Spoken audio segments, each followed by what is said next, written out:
Hello again, football fans, and welcome to another episode of Miners Live.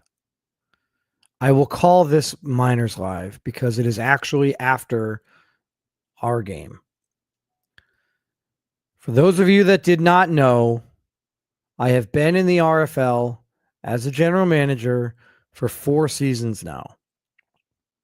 And if you didn't already know that, you probably also didn't know that the first 3 years I won the division back when we were in the ARC South, won the division, and then in the first round of the playoffs came up short. And I know it, and most of you out there right now, I see you, Connor Jameson. I see you, Alvin Mack, Eric Ashley, Miles McCain, Rohan Bakji. What's up, bud? And happy birthday to Mrs. Dunn. That's right. Today was my wife's birthday. Still is my wife's birthday, I guess, for another hour. She's already gone to bed, so maybe you guys can let me get out of here early enough to enjoy the last hour of my wife's birthday. 3 years in a row of winning the division and 3 years in a row of getting bounced in the first round. It sucks. And for as much as I feel like it's an accomplishment to go to the playoffs 4 years in a row, there's enough of you out there who think that it's humiliating to go to the playoffs 4 years in a row and knock it out of the first round. It's like, you suck. You're a steaming hot pile of garbage. Like, the Miners are a dumpster fire. They can't get out of the first round. Like, there legitimately are some of you out there, and whether you choose to admit it or not, that's fine. But I know that you're out there because you've literally said it before. I remember in year 3 when we lost, the conversation was, oh my God, the Miners lost 3 years in a row. They can't get out of the first round. This is humiliating. Coach Dunn should just retire. The idea that making the playoffs 4 years in a row is a bad thing, I'm sorry, that's on you, right? Like, I'd rather make the playoffs 4 years in a row and lose in the first round than make the playoffs, win in the first round, and then not make the playoffs 3 years in a row, right? Like, so I say all that to say we won. We won. Okay? I'm not going to go into anything elaborate. I don't have graphics for tonight. I'm not going to show highlights. We won. Okay? So say what you want. If you didn't want to give the Sacramento Miners any credit prior to tonight, because for the last 3 years, winning the division meant absolutely nothing because they lose in the first round. Well, what you failed to recall and what you failed to mention was that 3 of those years we were on the road. False. We weren't on the road. We were at home, but we were the lesser team. We got the home game because we won the division, but our opponent in record was better than us. And tonight, I don't think that there's anybody out there that can say much of anything. We went through the entire RFL season, which all of you remember. We all agree this was the hardest, most difficult RFL season that we've ever had. And throughout this entire season, we all said the best offense in the league was the Armadillos. Arguably, the best team in the league was the Armadillos. And then Roland goes on a podcast earlier today, and if you guys didn't get a chance to listen, normally I don't promote Roland's podcast simply because I just don't want to. But today I will go back simply in hindsight and tell you that, yes, you should absolutely go back and listen to Roland's podcast because he talks about Miles McCain and which Miles McCain are we going to get? And M&M, what are we going to get? Like regular M&Ms? Are we going to get peanut M&Ms? I'll tell you, Roland, what kind of M&Ms you're going to get. You're going to get straight up gold M&Ms. How do you like these M&Ms? Solid gold. Solid gold M&Ms, Roland. That's what you got. That's what you got. Okay, so don't ask me to shine your shoes. Don't call me a peasant. Don't call Killian Bain whatever you want to call him. Okay, you're lucky that Killian Bain didn't knock Chum Lee into next season because I did that for you, Roland. I knocked you into next season. Okay, congratulations. Go golfing tomorrow. And on your way to the country club, you can stop by and shine my shoes or buy my wife a birthday present. Solid gold M&Ms, Roland. Solid gold. Yeah, there you go. My boy. There's my boy, Doug Drayton. Douglas Drayton right there. Solid gold. I could not talk about the playoffs and the matchup tonight without bringing in my good buddy, Coach Forbes. What's up? All right. So what do you got? What do you got? You got your first win. I did. Playoffs 2 nights ago. I got my first win tonight. In the same season too. We came. Yeah, this is both year number 4 for us. I think. Have you made the playoffs every year, or was there one year you missed? I missed last year. Okay. No, I missed 2 years ago. 3 out of 4 years, but this was your first win. I've made the playoffs every year, and this was my first win. So congratulations to both of us for getting off Schneid. I guess I will turn it over to you. I kind of spoke my piece. That's my opening monologue, my opening rant. I was mind blown when Roland dropped a podcast at 4:00 in the afternoon, ranting about how much the Miners suck. I was like, okay, well, you want to talk about? He's like, all Coach Dunn did all year was trash talk. I'm like, I didn't trash talk you. Every single time he compliments us, it's like a backhanded compliment. And I'm like, well, it's not a backhanded anything. It's just stating a fact. Like, I'm just reading off your yards per game and your running game. Like, I'm not telling you suck. Neon Sports is telling you suck. Right? Like, I'm just literally reading what everybody else can see. And he just goes into this long diatribe about talking trash, and then he goes and talks trash. And I was just like, oh boy, I really hope we win this game, because if we win this game, he's just being rolling. And I know that we say that a lot, but at the end of the day, they had a great season, and I will be gracious in defeat now, because having a great season for the Austin Armadillos at this point doesn't mean anything.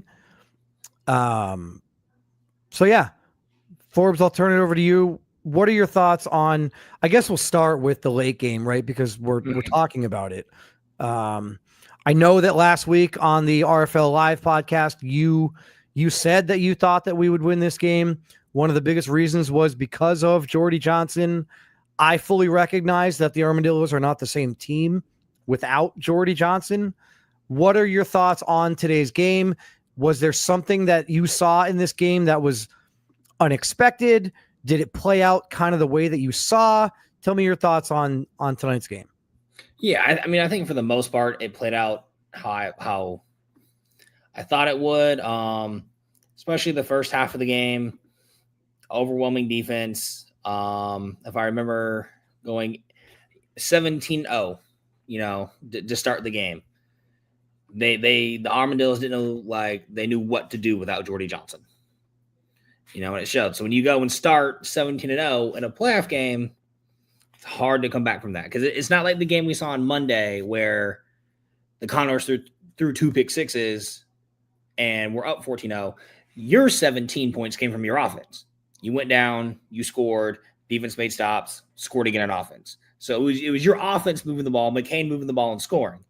Whereas until in the middle of the third is when the Armadillos realized, like, oh, we're in the playoffs. We should probably do something, whether we have Jordy Johnson or not. But I think for the most part, this played out how we thought it would. You showed why you beat the Bulls with your defense. I think I counted like 8 dropped interceptions in like the last 2 to 3 drives alone for Chumlee. Just like there was nothing else to do other than, F it and chuck it, because, he's down. There's 5 minutes left. He's just got to throw. But you have one of the best secondaries in the league, and now your pass rush is getting coverage sacks, and just overwhelming defense, and their offense just wasn't the same without Jordy Johnson. Yeah, listen, you don't ever want to see a great player get hurt. You don't ever want to see great players sitting on the sideline and missing an opportunity to perform for their team. I don't really wish that upon anybody. However, when you're on the opposite sideline and you recognize that the team that you're playing against has a weakness and they have something that is now a disadvantage for them, you have to take advantage of it. And I'm glad that we were able to do that. I'm glad that, I could look at this game and I could say, I'm surprised that it wasn't worse, right? Like, I'm surprised that in the second half, we had like basically no Steve Washington after he went for about 80 yards or 85 yards in the first half on like 5 carries. In the second half, we pretty much didn't utilize him, right? Like it's almost like we didn't run the ball when we should have been running the ball a lot more. There were some plays down the field where, had Miles put a little bit more loft on the ball instead of throwing the flat ball, it's a touchdown, right? It's an 80-yard touchdown down the field. Just put a little more loft on it. So there were some plays where I felt like this game could have been over. This game could have been an absolute blowout. Were you guys up 17-0 or 20-0 at half? 17 or 17? It was 17. Now I forget. I think it was 17. I think it was 17-0, and then they scored a touchdown to make it 17-7. Okay. But then we came back with like 30 seconds and got in field goal range, and it was 20-7 at halftime. And I was sitting here watching the game thinking to myself, when we kicked off to them up 17-0 and they got the ball with 2 minutes left in the half or whatever, I said they're going to score. There's no chance that this game is not 17-7 at halftime. Every single time a team is getting blown out and they have the ball right before half and they've looked like garbage the entire half, they always score. So I knew, okay, we're up 17-0.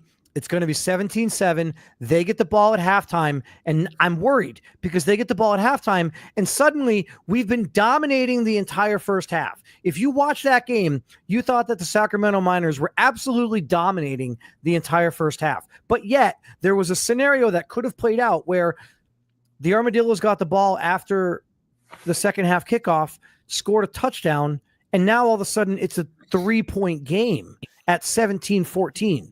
But credit to Miles McCain. Shout out to the offense. After they scored that touchdown with like 45 seconds left in the half, we drove down. Fortunately, we had all of our timeouts, drove down, got in field goal range, and kicked a field goal. And in hindsight, those 3 points are not really the difference of the game. However, mentally and the mindset of being up 20-7 at halftime versus 17-7 is a big deal, because you know that they get the ball coming out of half, and if they score a touchdown, well, now at least a field goal isn't going to tie the game, right? Like they've got to score 2 touchdowns now in the second half in order to get ahead of you. So it was a big, I feel like that was a big momentum shift. Obviously Miles throwing the interception early on in the second half there I didn't like that. That wasn't great. But at the end of the day, it didn't hurt us. You mentioned the dropped interceptions. I also would say as many dropped interceptions as we had, Levi Dixon had out of the backfield for the Armadillos, right? Like that was almost a 1,000-yard receiver. 120 catches on the year, almost 1,000-yard receiver. And there were definitely two possibly 3 that I can recall saying, "Oh God, he's wide open," and he just dropped it. So it is what it is. I'm not gonna, I said my piece to Roland. I wasn't gonna say anything. I did not have aspirations of, creating images of gold miners holding up dead armadillos at 4:00 this afternoon. But when you literally drop a podcast right before the game and come at literally every single user player in our locker room. I mean, guys, I'm not kidding. Like, go back and listen, and you can start it. I think it's like the 37-minute mark. It's like an hour-long podcast. Go to like the 37-minute mark and listen from the 37-minute mark to like the 55-minute mark or something. There's like 20 minutes where he goes at Miles, he goes at Killian, he goes at Steve Washington, he goes at Fry. Fry's not even playing in the game. Like, just comes at me. Like, listen, you want to come at me? Fine. I'm a man. I'm 40, right? Like, you can come at me. And you want to say that I never gave you credit all year long? All I did was talk trash. You guys are the first to pull receipts. You guys tell me, have I been talking trash about the Armadillos all year long? No, I mean, I think the only thing we actually said was like, hey, you have a number 1 offensive number passer. That's great. It's not going to work in the playoffs if you're still the 30th ranked rushing. Yeah. And that's all we said. And what's wrong with that's not talking trash, right? And it just, that's all we said is that if you have the 30th ranked rushing offense, you're not going to win in the playoffs. Yeah. And, I mean, at the end of the day, defense wins championships, controlling the clock, running game, at least in my opinion. That's my philosophy. Mm-hmm. Not everyone, subscribes to the same theory, but that's my philosophy. If you have a solid defense, which, they had the number 1 passing offense, but we have the number 1 passing defense. And yeah, Chumlee threw for 350 or 360 yards. And yeah, he threw for 3 touchdowns, I think. But a lot of it was, I don't want to say garbage time or garbage points, but it was almost like desperation, right? Like, there was never really a point in the game where the Armadillos were, I think feeling good or looked at as the favorite to win the game, other than maybe when opening kickoff took place. So yeah, I think that's, you bring it up, about how you believe defense wins championships, right? Yeah. I'm looking at all the teams, the 8 teams left in the playoffs. All 8 of them are at least top 7 in 1 yardage category on defense. Top 7. Wait, so say that again. All 8 teams. All 8 teams are at least top 7 and at least 1 yardage category on defense. So like the Shamrocks were the worst. Are they're 30th in passing or in passing defense. They're number 1 in rush defense. Okay. Oh, so you're saying there's no team that is still in the playoffs that is like a 15th in rushing defense and 15th in passing defense. Well, and you have the Hogs who have the number 1 defense. I have the number 5. You're at like number 3. The Red Dragons are number 9. The Snowhawks are number 8. Like all the top defenses are what seems to be left outside of the Shamrocks. Yeah. And, we'll see what happens. So now we take on the Celtic Tigers. The Celtic Tigers had our number a few weeks ago. I think the final score of that game was 30-10. Mm-hmm. I think the final score was a little bit misleading. Yeah, we never really had a chance. They pretty much handled us the entire game. But I don't feel like they outperformed us by 20 points as much as the score might lead you to believe. I will say the fact that now we've won 3 games in a row, right? Like the 2 games just to get into the postseason and then the playoff game, that's going to give us a little bit of good momentum. So, I I CT real quick. Yeah, I don't know. I think Rohan says it right here. I think this is the best way to put it. It's on to CT, right? Like that's it. We're on to Dublin. We're on to Cincinnati. That's all we can do.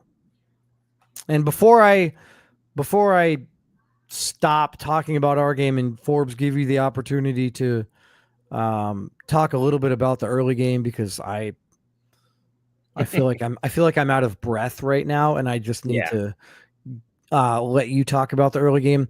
I did want to take this moment to bring on an individual who is the lifeblood, is the like life of our defense. And while you may not have recognized it if you watched the game today, if you watch this Sacramento Miners team, you know exactly what this person means to this team. And so I guess that's kind of the best way that I can describe him. And so without any further ado, shout out to my good buddy, Killian Bain. Look at you rocking the Sacramento Miners hoodie. My God. I wear it all day. You can wear it, dude. You can wear it all week. Do me a favor. When you wake up tomorrow morning and you take it off, when you're getting in the shower, can you take the hoodie? Can you put it in a box? Ship it to Roland Woods. Roland, real quick in your chat, what's your address? So my buddy Bain can. And Bain, do me a favor, autograph it for him, sign it, get one of those get a silver Sharpie, not like a black one, because you know that black Sharpie ain't going to show on that navy blue hoodie. I need you to get a silver Sharpie, and I need you to sign that big, right? Like, I mean, really, it's going right on the back. Not small. It's going right on the back. Yeah. That's where I'm putting it. Yep. Make sure you add the solid gold M&Ms. Full size, solid gold. I gotta print that out. Solid gold M&Ms. Well, what kind of M&Ms are we gonna get? Regular or peanut? Like, first of all, can we talk about that? So you're saying regular M&Ms? Regular M&Ms are garbage, right? I assume. I don't know. Roland, and if you're out there, I'll throw you the link. You can pop on the show. So I assume what Roland is saying is that regular M&Ms are garbage.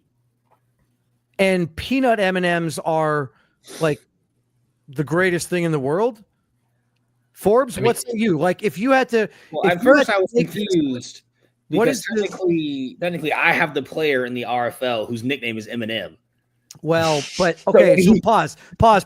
So when Miles came out of TCU, he wore number 9. He was Miles McCain. He wore number 9, and I said, "Listen, dude, why don't you wear number 8? Because you're Miles McCain. It's M&M, and you can be 8 miles, M&M. Like, it's really cool." So the reason why Miles McCain wears number 8 is because I had that conversation with him. And I was like, "Listen, your name is Miles, and if you wear number 8, you can be like 8 miles, and your initials are M&M. Like, come on, let's do it." And so he was like, "Okay." He was like, "All right, you know what? Done. That's legit. Bars. Let's do it." So we did it. So that's why you know, the M&M for Miles, and Roland wants to turn it into a chocolate that'll melt in your mouth, not in your hands. Listen, if you threw that M&M to Levi Dixon, it didn't melt in his hands because he flat out dropped it. Like, if you threw a bag of M&Ms to Levi Dixon, it wasn't going to melt because he couldn't catch it. 5-second rule. 5-second rule. All right, Forbes, go. So what were you saying? Well, first of all, you know, now that we have Killian here, I know he posted a lot in the Discord, but if he's here live, can we get a live gritty? Oh my! Can we get a live gritty? Oh, are we gonna get a live gritty? Do y'all want a live gritty? Is that Can you take the Eagles hat off first? Like, why? My man, jeez. Why?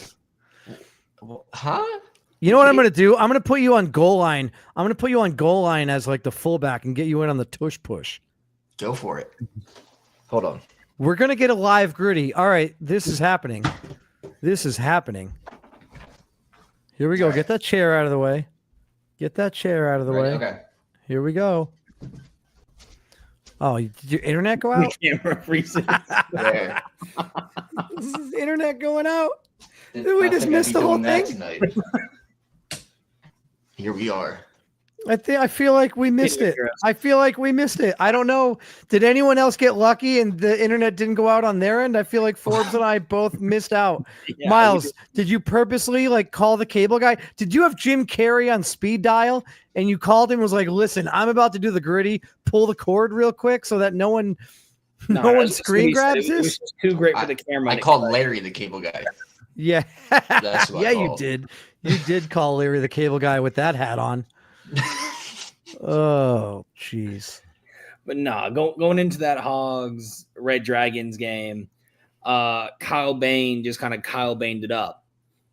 He does this every year, kills it in the regular season, gets to the playoffs, and he looked absolutely terrible. The Red Dragons were in control the entire time. It never felt like the Aviators really had a chance in that game. Yeah.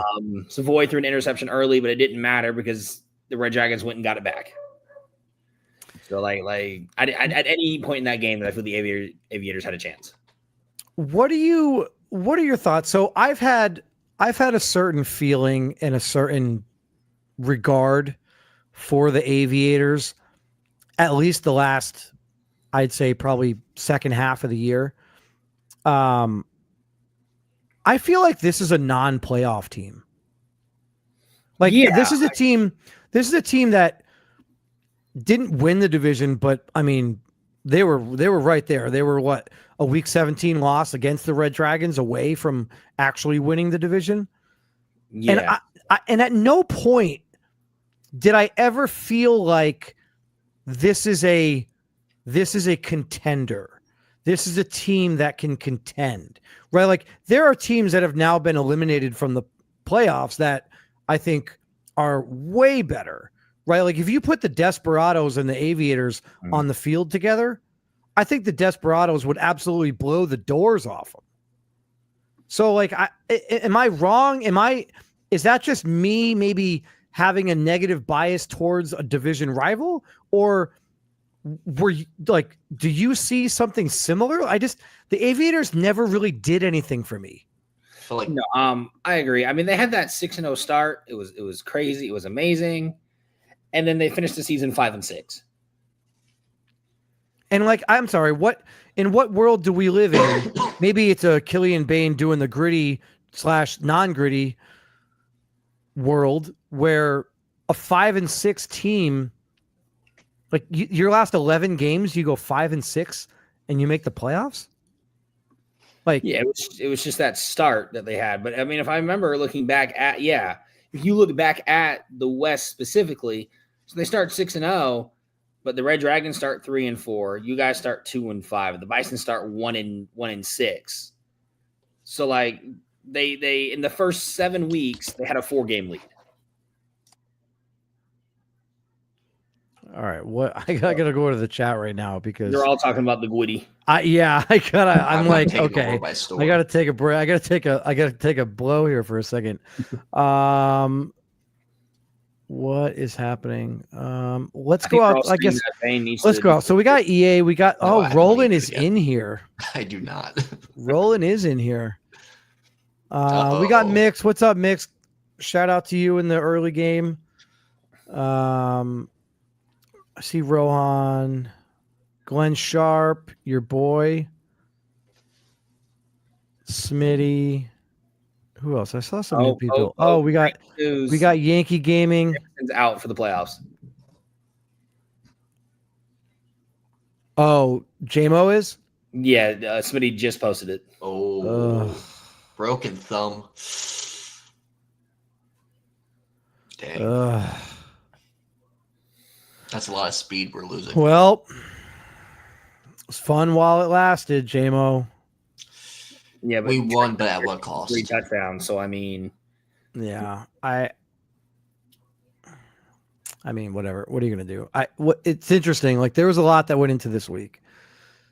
If you watch week 17 and week 18, and you look at and you count how many times Douglas Drayton was on the field. It was minimal. There was a lot of game planning that went into this week.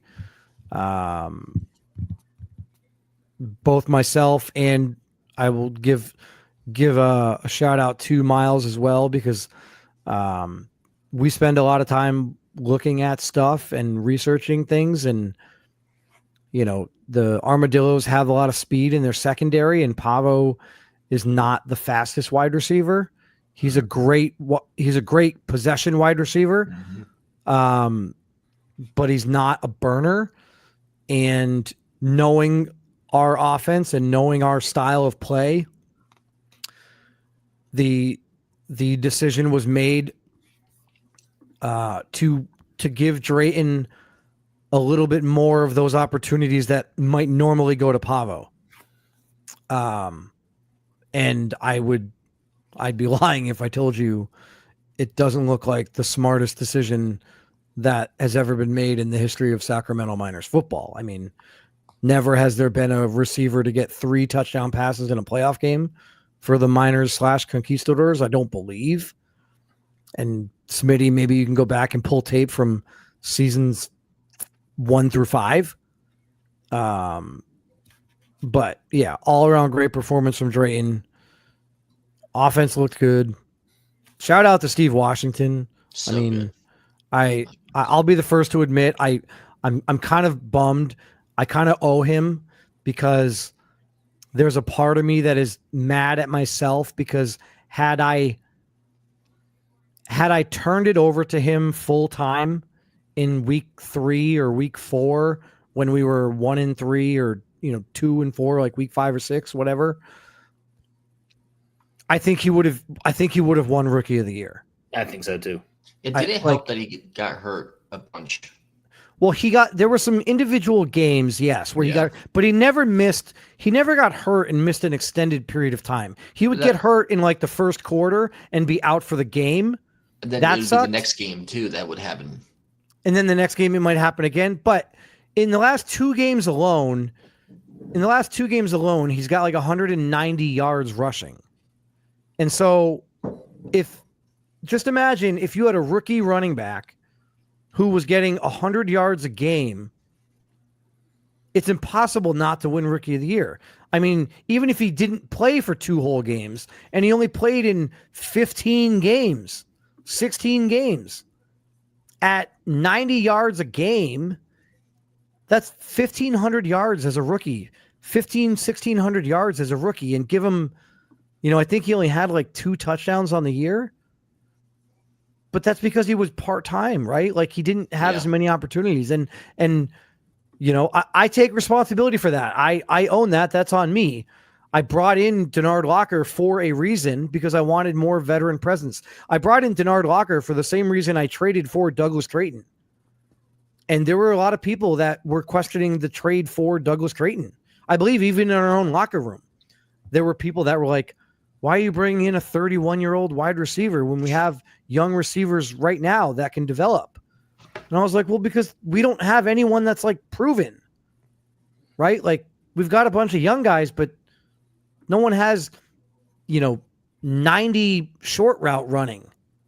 We don't have that guy. That helped on the goal line tonight. It absolutely helped in the goal line. I mean, obviously it's easy to look at tonight's outcome and say, wow. Yeah. Like what a stud, what a great pickup Douglas Creighton was. But yeah, so somebody updated the neon, so we can see your full game now. Okay, so it went forward. So Chumlee threw 60. So the Armadillos had about 70 total plays this game. Yeah, he threw 63 passes, I think, right? That's 63 passes. They only ran the ball 7 times. Like, I mean, I don't listen. If what I'm about to say means that I'm talking trash about your team, well then okay. But your running game sucks. Your running game is non-existent.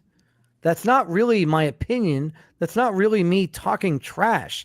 That's literally me looking off camera to a separate screen that I have right here that says you passed the ball 63 times and you ran the ball 7 times. And I'm looking now. They didn't get over 1,000 yards on the season as a team rushing. Like, they were at 998 through 18 games. And that's including the playoff game. Wow. So you played 18 games and you didn't get 1,000 yards rushing? I mean, there's as a team, right? There's probably, I mean, we can pull it up. We can pull it up right here. There's Not that way. There's only 3 teams worse than them. Well, forget about teams for a second, guys. Like, let's just look at individual players. Like, Kingston Kenny, over 1,600. Matt Wheaton, 1,448. Dre Shivers, 1,406. Tavion Hall, 1,306. Jacob McDonald, 1,241. Those are the top 5. There's 14,000 yard rushers. Like, there are 14 individual players that had more rushing yards than the entire Armadillos team. And I understand, listen, guys, I don't want you to think that I'm like, I don't get this. Like, I understand that the majority of the yards come from the starter, and it's very easy to draw. It's very, very easy to say that when Levi Dixon's not performing, but like, look at the Sacramento Miners. Look at our team, right? When I go down and I look at our team, we don't have a single player that came anywhere close to 1,000 yards. We don't have a single player, I don't believe, that came anywhere close to 700 yards. It says your leading rusher is 584. Right, which was probably Locker. Was it Locker? Locker. Okay, so our leading rusher was 584. And what do we got? So we got 584 in the league in rushing with 18. You had you doubled the Armadillos. Right. So we don't have a single guy. We don't have a single guy on our team that rushed for more than 600 yards. But yet we doubled the amount of rushing yards that the Armadillos had. Like, I hope, if nothing else, I don't ever have to create graphics with Gold Rush old men holding up dead armadillos in the desert of Austin, Texas. And I hope that I don't ever have to figure out what the gold M&M might look like if it were in a bag in a supermarket near you. But that's inevitably what ended up happening because Roland decided to throw shade hours before game time. And the reality is, Roland, it was never trash talking. It wasn't. You had the best offense in the league. I said that all year long. I'm sorry that if after I said you had the best offense in the league, I then said you have the worst running game in the league. I'm sorry that you took that as straight up trash. I feel like you could have just taken it as a compliment. If you tell me that we have the best pass defense in the league, thank you. If you then turn around and say we have a garbage run defense, I don't care. But the idea that you as an entire team don't have 1,000 yards rushing, like, that's mind-blowing to me. That means you're averaging in an 18-game season. What's the about 50 yards a game? I was going to say, like, that's not even you. Like, see the Armadillo 58 yards a game. Steve Washington had 58 yards on 3 carries in the first quarter tonight. Yeah. I mean, yeah. Talk about literally living and dying by the sword, which is passing. And you're 100% right. You're 100% right, Bane.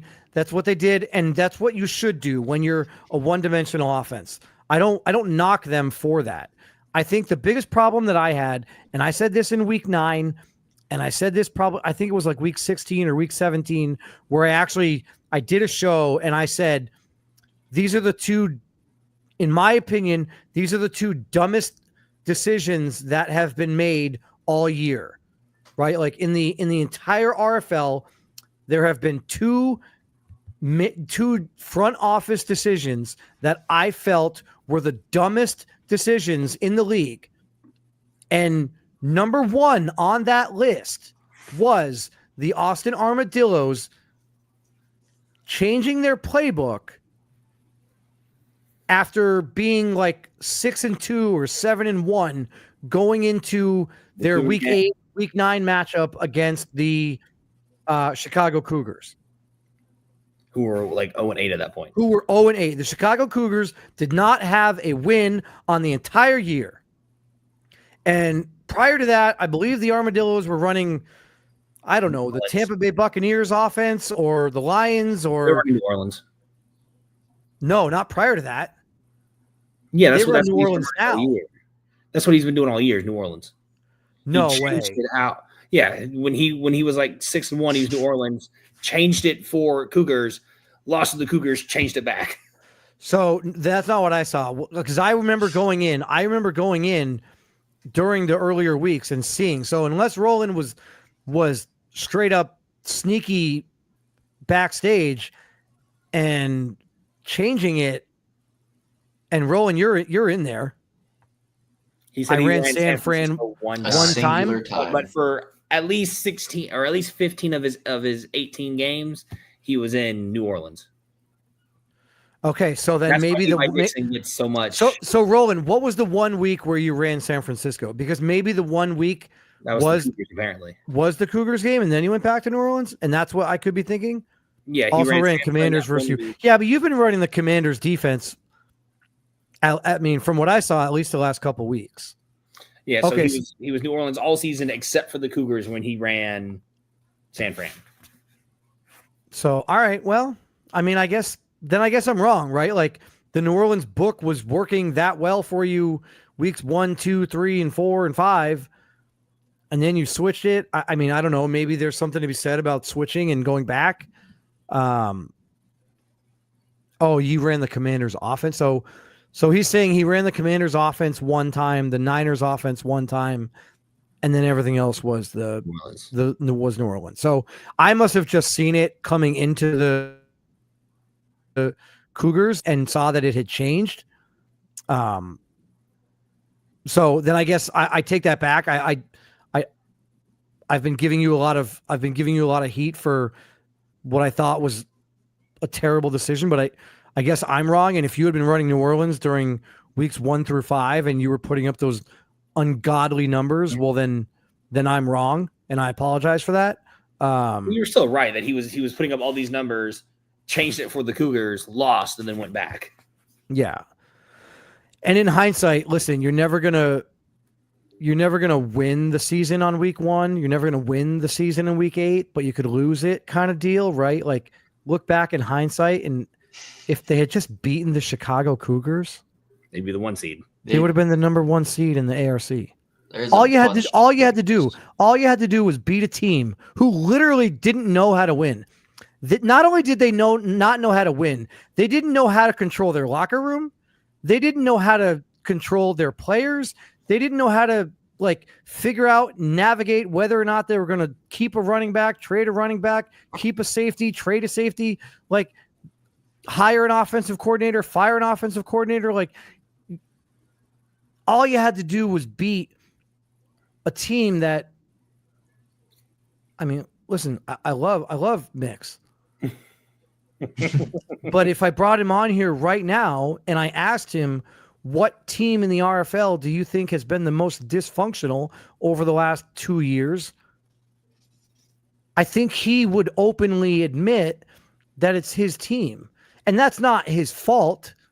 That's just a reality, right? I don't blame him. It's not his fault that all of that has happened. It's not his fault that his quarterback that he had is now on another team, and a quarterback that clearly he doesn't really feel that highly about is now his quarterback, right? Like this is a classic example of like a general manager or a head coach being brought into a position where this isn't my quarterback. I didn't draft this quarterback, right? And so when you get into year 2 and year 3 and you're still with that guy and your team's not performing and people are putting you on the hot seat and now all of a sudden you have the opportunity to get your guy. Like I think about the New York Giants in the NFL, right? Like the New York Giants front office, the entire organization is on the hot seat. I mean, you would think. But they then have the opportunity for the team to go out and get their guy, get their quarterback. Daniel Jones wasn't their quarterback.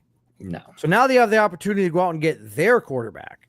And I'm not saying that the Chicago Cougars are a direct corollary to the NFL New York Giants, but I mean, Eli Manning, Geno Gannon, I mean, pretty similar play styles, you know? Are we sure about that? Said no one ever. Right. But you look at the Cougars now, and now here they are with an opportunity. And listen, Rob comes back in. He's like, listen, Geno Gannon was my guy. Yeah, maybe I probably wasn't going to be able to re-sign him, but Jacob McCall definitely wasn't my guy. That wasn't my move. I didn't want to make that trade. I want my guy. And now they have the number 1 pick. And now they have the number 1 overall pick. So the number 8. And the number 8, right? So regardless of what you think, I mean, they're gonna get. I would be mind blown. I would be absolutely mind blown if with the first 2 picks, 1 overall and 8 overall, the Cougars don't go out and get a quarterback simply because you want your guy. And always. At this point for the Cougars, it's whether they want the best overall quarterback and then whatever falls at 8, or if they feel the top 2 or 3 quarterbacks are about even, just take the best player in the draft and then draft whichever quarterback is there at 8. So the Giants. Gotcha. Basically, it's the Giants situation.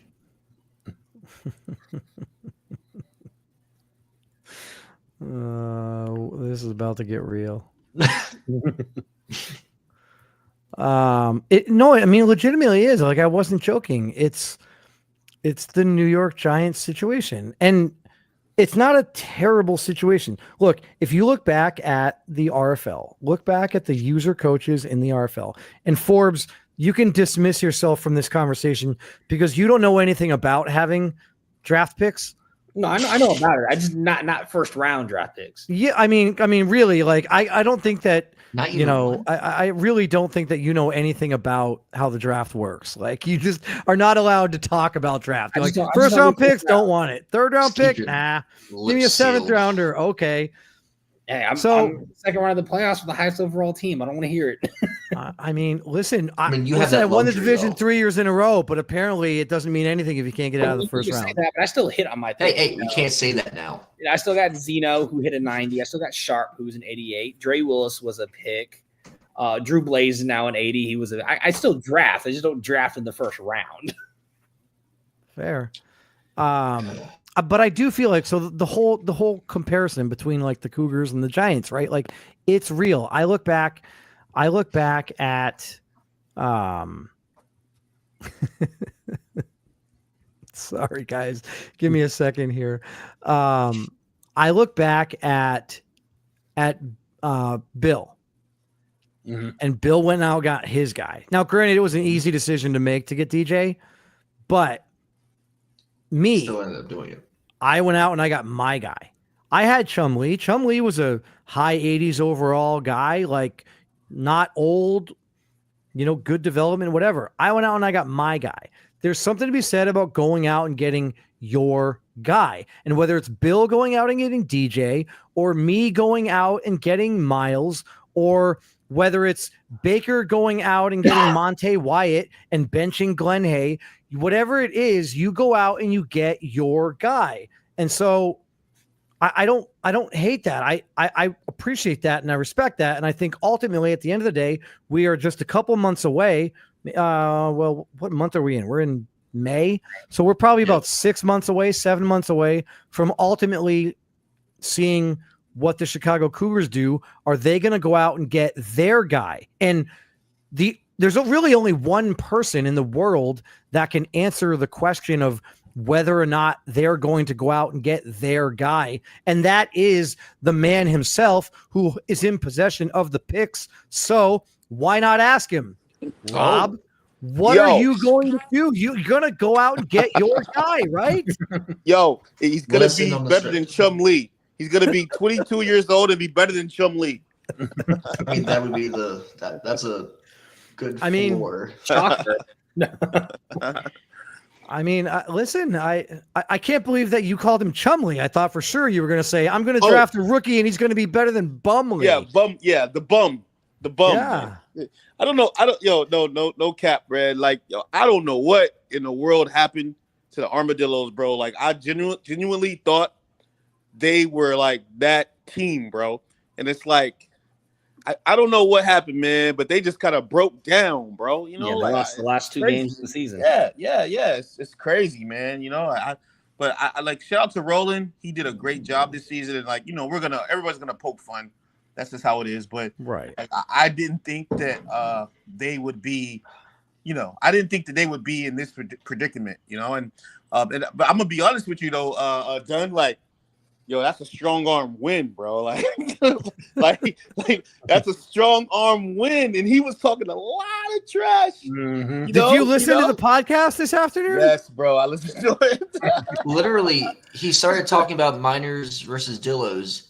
Yeah. And it was just straight trash talk the entire time. I'm like, waiting. I'm like, when is he actually going to do a preview of this thing? No, there was no previewing anything. It was we're playing without Jordy Johnson. Oh, by the way, if you told me that I wasn't going to be playing Frankie, I guess you could just slide in Dunn. Dunn been talking a lot of heat all year. Yeah. Insert player on the team. I hate him. Yeah.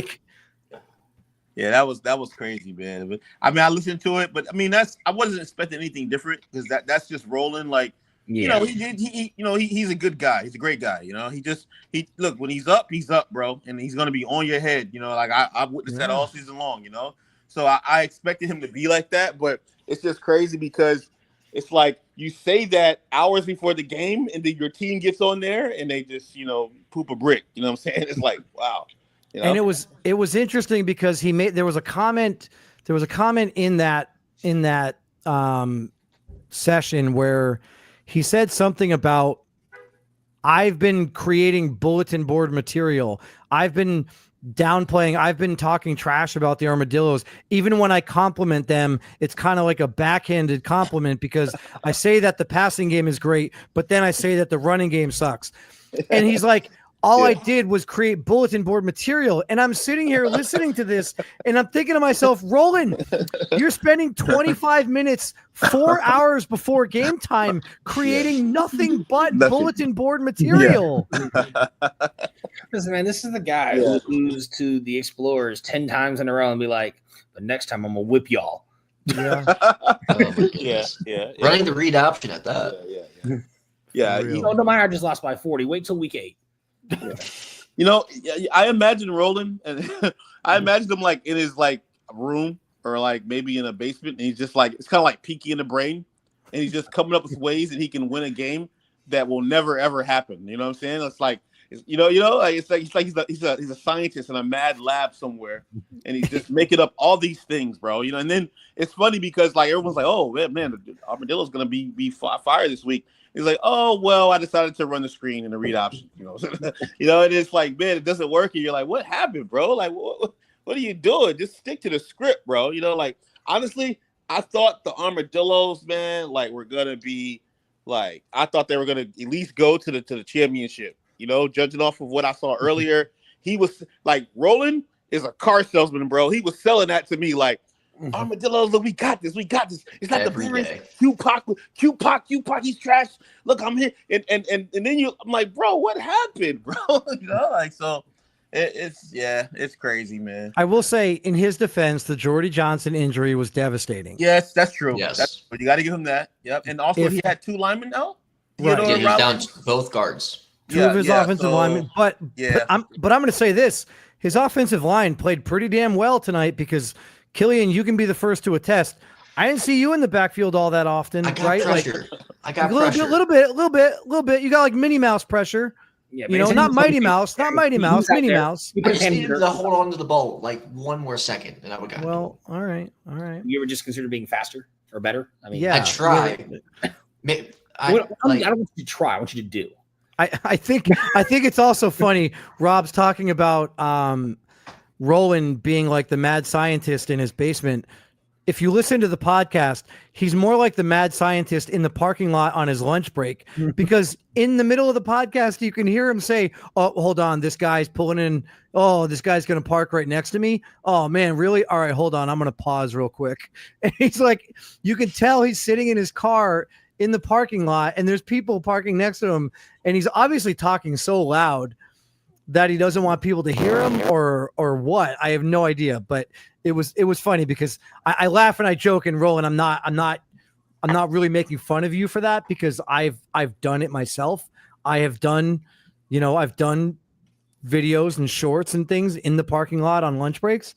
I just thought that it was funny because you could hear Roland, oh, this guy's gonna park right next to me. I guess I'm gonna pause real quick. So he's hiding. Oh, now what? I'm home hiding from baby mama. You're not. Roland, listen. I don't think you're hiding from baby mama. I think after that performance tonight, baby mama just straight up left you. You don't think you're hiding. I think she gone. She gone. She said bye-bye. All right, so Rob, spill it a little bit. So we're talking about this, and you're here. So I equated the Chicago Cougars situation to that of the New York Football NFL Giants. Would you disagree with that assessment, or would you agree, or what? Yeah. First of all, I'm look, man. I hate the Giants, bro. So I don't know why you're comparing the Cougars to the Giants. First of you're all, literally a Giants fan, Rob. That's fair. No, I'm not a Giants fan. I'm not a Giants fan, Forbes. Cut it out. I dropped them years ago. And stop it. Cut that out, Forbes. I'm going to come down to North Carolina and do something to you, man. Let me go in them DMs real quick about I have faith in the Giants again. North Crackalacky. Yeah. No, man. I'm gonna be honest with you, man. That's kind of a secret storyline of mine. I took the Cougars because of the colors, and it reminded me of the Giants. And it's funny because your quarterback play reminds us of the Giants too. yeah, exactly. Yeah, but look, I'm not going offensive lineman first pick. It's not happening, bro. No, I mean you got the first pick, and there's three really good quarterbacks out there. I mean, yeah. I know. So you can tell it all boils down. Right now. We have the guy we want. I've built all three offline. Honcho can tell you that. But we all know the guy we want. But it just depends on season. Season 10. Not season 10, but what is it? CS 6 coming up. You heard it here first. He's not taking a quarterback at all this upcoming draft. Yeah, it just depends on the gameplay of all of those quarterbacks this upcoming season. But yeah, I mean, it's no brainer, bro. Like the signs are out there. We're going quarterback. So whichever one of those quarterbacks goes crazy and continues their legacy, that's what we're doing. So I'm just putting it out there. You know what I'm saying? You heard of Miami quarterback number 1. Yeah, we're going to go with Taylor. We want Dante Taylor. Oh, he'd love that. But what's the dude for Colorado? We're going with the dude from Colorado. What's his name? No, Colorado Rivers. No, not Colorado Rivers. The one from Colorado, the actual quarterback user. Sanders. What's his name? Not Shador. Shador. No, the dude that built over Shador. Can't remember his name, man. But anyway, hold on. I think he was he's really from Wisconsin, but he built over a Colorado. Quarterback. Oh, Bill Nicholson. No. Eric. I can't remember his name, man. But yeah, there's a dude that's actually a user quarterback at Colorado in the series. I can't remember. Smitty's saying Thorne. Yeah, Thorne. Yeah, Thorne. Man. We're drafting Thorne, bros. He's gonna be great, and we're gonna run the read option and screen. He's going to show off that Rolex every. You'll get along with Roland. Peyton Thorne. All right. Peyton Thorne. Yeah, Peyton Thorne. That's what we're. But I guess the conversation is like, I mean, you have the first overall pick, and I believe if everything that the standings are showing now are accurate, you were also going to have the 8th pick, right? Yes, sir. Yep, 8th pick. So, I mean, I don't know. I guess I will ask you this question, and you don't have to answer it. All right. You don't have to take a quarterback 1 overall, right? I mean, do you have like one guy? Well, the thing is that I don't have to take a quarterback number 1 overall, but Smitty is very clever, and I don't trust him. So I'm not gonna play around with him because he'll find some kind of way to make. He'll find some kind of way to make the best quarterback fit some scheme of one of those AI teams. So I'm definitely taking the quarterback, and then hopefully we get a stud at number 8. You know what I'm saying? But yeah. So Smitty, you know what I'm doing to you? Please don't call here wondering why I got out of bed alone.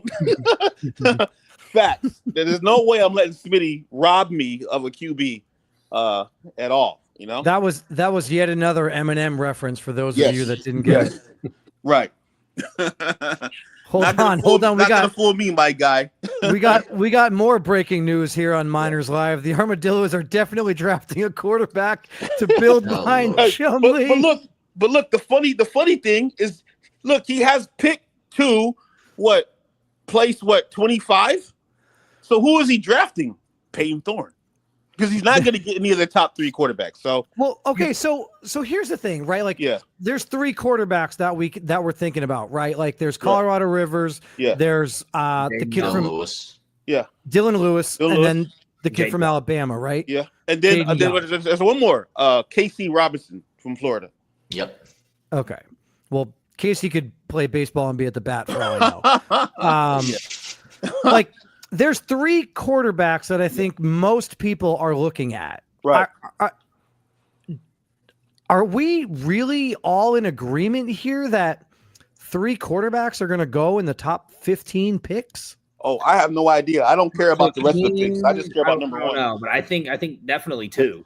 Yeah, definitely 2. Definitely 2. Yeah. Well, I mean, clearly you just heard Rob say he's taking 1 at 1 overall. He's not even messing around with 8. Like, I floated, why not take the quarterback 8? And he doesn't even want to. He doesn't even want to take the chance. No, because Smitty is very clever. He'll find some kind of way to take one of these QBs and make them a back. The Bisons are 2. They have Taurus. It's not going to happen. The Barons and Gunners have Tion and Dorian Chavis, so they're too young to move to do anything with right now. The Elks have the 5th pick. If they want a quarterback, they're getting the second best quarterback. Well, but the Elks could sign Lane Kearney in free agency. Yeah, he's going to go sign 32-year-old Lane Kearney. You'd love that, right? Who's going to do that? Well, I mean, I'm just saying, there's guys out there that if you're a team, when has Smitty ever done that? Well, so then what? So Lane Kearney. Okay, fine. So let's have this conversation. Same thing that happened to Aaron Pritchett and to Holden Wolf and to just all these other 30-plus quarterbacks, even though they're still 88s. If the Elks have the 5th pick, they're going to draft the 22-year-old 75 overall and just let him start like he did with Ronnie Shanahan this year. Because you say that, but he could have done that with 10 other quarterbacks and Ronnie Shanahan. He's going to draft the guy and then play him over Eric Fisher and have Eric Fisher be the backup. I want to tell you that you're wrong, but he knows you you're right. Really just saw it happen. I know. Well, that's why I said I want to tell you that you're wrong, but the evidence is there to show that I'm an idiot for telling you that you're wrong. I just think Lane Kearney is a better quarterback than Dorian Chavis. Like, Lane Kearney, I think, is a better quarterback than Tyon. Well, those teams can go sign him, but I think the Elks are in a position to draft one instead of going to get. But I also think that the Elks are in a position where they could sign one.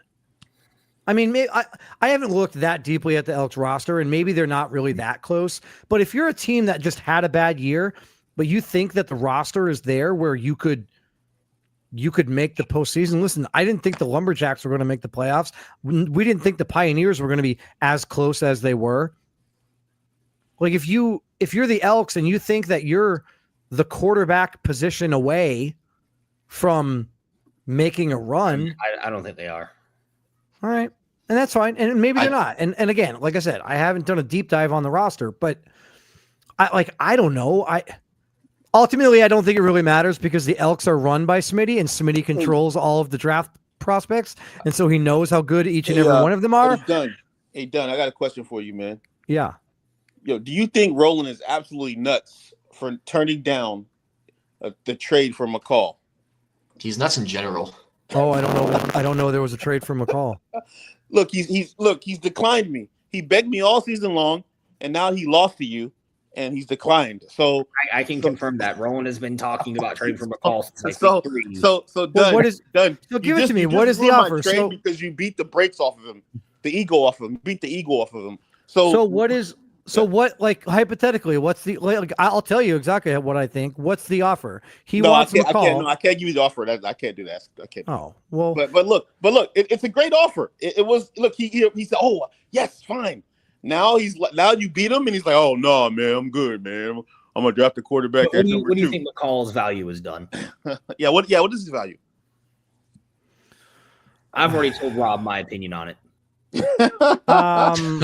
I think his value. The problem is what we all might agree his value is doesn't really matter because we don't really control the end result of whether or not a trade goes through. Yeah, I feel like McCall's like if he offered you a third round pick, would you say no? Absolutely. Which is crazy. If he offered you a second round pick, would you say no? It depends. It depends on what does it depend on? On what else I'm getting on the back end. You're getting the chance to start James Ramos, or you're getting Dylan Lewis. What do you mean? You're starting Dylan Lewis. More picks? What's that depend on? Look. Done. Look, this is how I'm looking at this, right? First of all, God bless Smitty's soul. We love Deshaun Smith, okay? But look, bro, look. I get kicked. I get myself kicked, right? I lose my franchise quarterback. EA decides to do some work. They fix him. He now is back to year one, Geno, right? And I've got McCall. And yeah, I love the pick. Thank you for the pick. I appreciate that, right? But bro, like I feel like I've got a star dev QB who's an 83 overall. You trade him. He didn't play all right? year. Huh? What you said? He's gonna lose star dev. Look, I don't care. He's still 83 overall, and he's 23 years old. Okay. He's still 22, 23 years old. And I feel like, he's still going to be better than most QBs out of the draft. So I feel like I need to be compensated for that. But he also, like I told you when you asked me, started 0-8, looked terrible. Listen, Forrest. I know what you're doing. You're gaslighting because you want to trade me your fourth rounder for him. No, thank you. Okay. I already told you. I literally told you the same value that Dunn told you. And it was a third. Look, a third is crazy. Y'all are crazy. Why? He was drafted in the second. He was drafted in the second, and he's underachieved. Let's go back.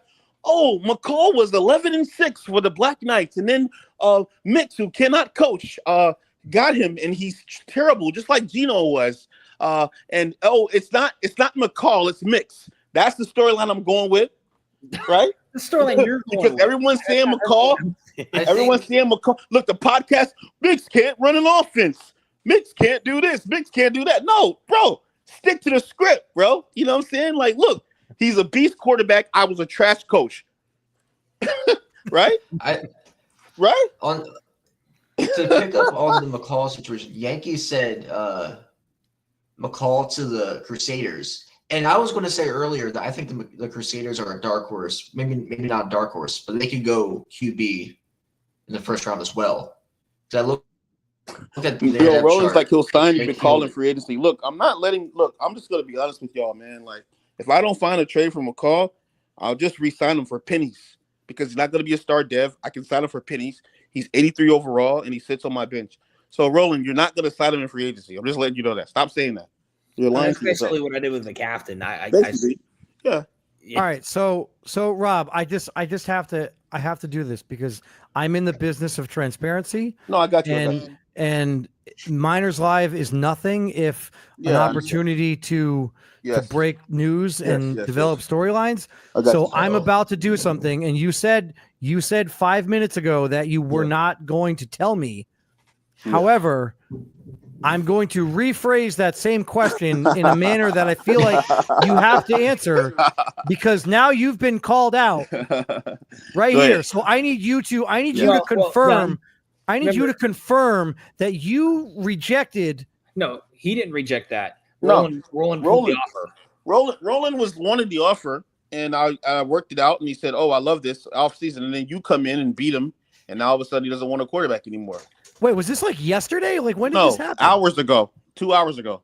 Wait, okay, wait, hold on. Jacob McCall was in trade conversations 2 hours before kickoff? Yeah, bro. Roland, this is why you lost the game. No, first you're trading away your quarterback in the middle of pregame warm-ups. No, that's Roland, man. He just said he's not interested in McCall. He told me he's not interested in McCall. So I mean, McCall's been on the trade block for a long time. I mean, what was it, week 6? He's in Puerto Vallarta the whole time. So what it sounds like is he offered the future first, then realized, Roland. He offered the future first. Then he realized, this is McCall we're talking about. Yeah. Pulled it back. Yeah. No, he's been he's been telling me McCall is the next coming to whatever, you know what I'm saying? Since whenever I was like 0-4, 0-5, he was in my inbox. Oh, you're not using him right. Oh, try this playbook, but I'm not going to tell you the scheme. He was just antagonizing me the whole time. So I thought he wanted McCall. I thought he was in a taxi cab in the Uber with McCall. You know what I'm saying? So I was like, bro, here you go. This is what I want. And he said, okay, I like this offer. We'll talk in off season. And then he takes a loss here in the wild card, and he's like, oh no, I'm gonna pass on McCall. So I'm like, okay, well, what happened? So it's clearly your fault then. What's interesting about that is I don't know why the result of this game would have any weight on whether or not he made a move for McCall. I feel like if you liked McCall and you were having conversations about him and you lost this game, in my head, I would be thinking all the more reason to try to make a move for McCall because you're frustrated with Chumlee, you're aggravated, blah, blah, blah, blah, blah. You're emotional. You're like everyone in the Memphis Steamers locker room who wants to get rid of Reed Wagoner right now simply because they lost a playoff game, right? Like emotional gut check, immediately after a loss reaction. He did say he was going to draft a quarterback in the draft. He told me that. But see, I had to laugh out loud at that. And like Roland, I think I'm telling the whole story. I believe I'm telling the whole story. Sorry if I'm not, but like I understand why you want to do that, but then I don't understand because like don't you have like pick 2, like what is it, pick 25? And I'm just confused. Like who are you really going to get at that? I honestly think those 4 quarterbacks we mentioned earlier are going to go within either the first round or early second round. So who are you going to really sign at that late? You know, so why wouldn't you take McCall, who you antagonized me and told me that, I'm running the wrong scheme. You can get him to do this and that and the third. That's why that's why I have the angle I have, you know. He's taking McCafton now, out of free agency. Yeah. So here's one thing, and I guess I'm curious what you guys think, and I'll put this up. I feel like a lot of times I have these thoughts, and I'm wondering if maybe I'm wrong, and maybe I am in the minority and that most people feel this way, but we're obviously on the conversation of Jacob McCall and whether or not he might get traded and what his value is and where he might get traded. And Smitty says, you got to understand the value that player will provide the other team. McCall's value is much more than what his season says. And I guess hold on. Before I'll turn it over to you first, but before I do, I don't agree in any way, shape, or form. The value of Jacob McCall is what we tell you the value of Jacob McCall is. Like you can't. Well, we're watching a player perform at a mediocre level. I'm not gonna think that his value doesn't go up, and I don't have to give up more simply because you think that he's going to perform at a higher level on another team. That's like Trey Lance was drafted as the 3rd overall pick by the 49ers. He got traded to the Dallas Cowboys for a 6th round pick. He could have been a much better fit in the Cowboys organization, but nobody was going to give up any value because it just isn't commensurate with the performance or the perception of the league. I mean, at the end of the day, the value is driven by the market, and the market is the other general managers in the league, right? Like, especially in the RFL, where like if McCall gets traded, what team does he get traded to where he starts? You're trading for a backup. The Elks. No, I'm being honest with you. Like, I understand what you're saying, Dunn. I understand the whole thing about the market, but like, I'm not trading McCall like a fire sale. I'm trading him off the emotions of Roland because no one else has reached out except Forbes. And I told Forbes I'm not accepting your, whatever, right? so look, Roland has been in my inbox telling me that I suck for weeks now, months. Oh, now, you right? too. You too. So what I'm doing is I'm like, bro, here, this is the guy, but this is what he's worth. Now, I will say this, and look, I like McCall as a person, right? I don't really like the whole trade. I want to trade thing or whatever, but I get it. We were losing, and it shows you what guys are made of when you're losing, right? But like, I'll say this, bro. Like I think that he's a good person. I don't think his QB matches what I'm trying to really do in Chicago. So like, I thought that hey, I thought initially that this guy's gonna be okay. But then when I started, applying him to my schemes and stuff, he's just not working out, bro. And it's clear because even though Ramos didn't play, what we can all admit is that Ramos was throwing the ball out of there faster, way faster than McCall, bro. So it's like, I still think that McCall has an opportunity to be great. I'm sorry that like I had to bench him. I didn't like the whole I want to be traded thing. It came at a very bad time.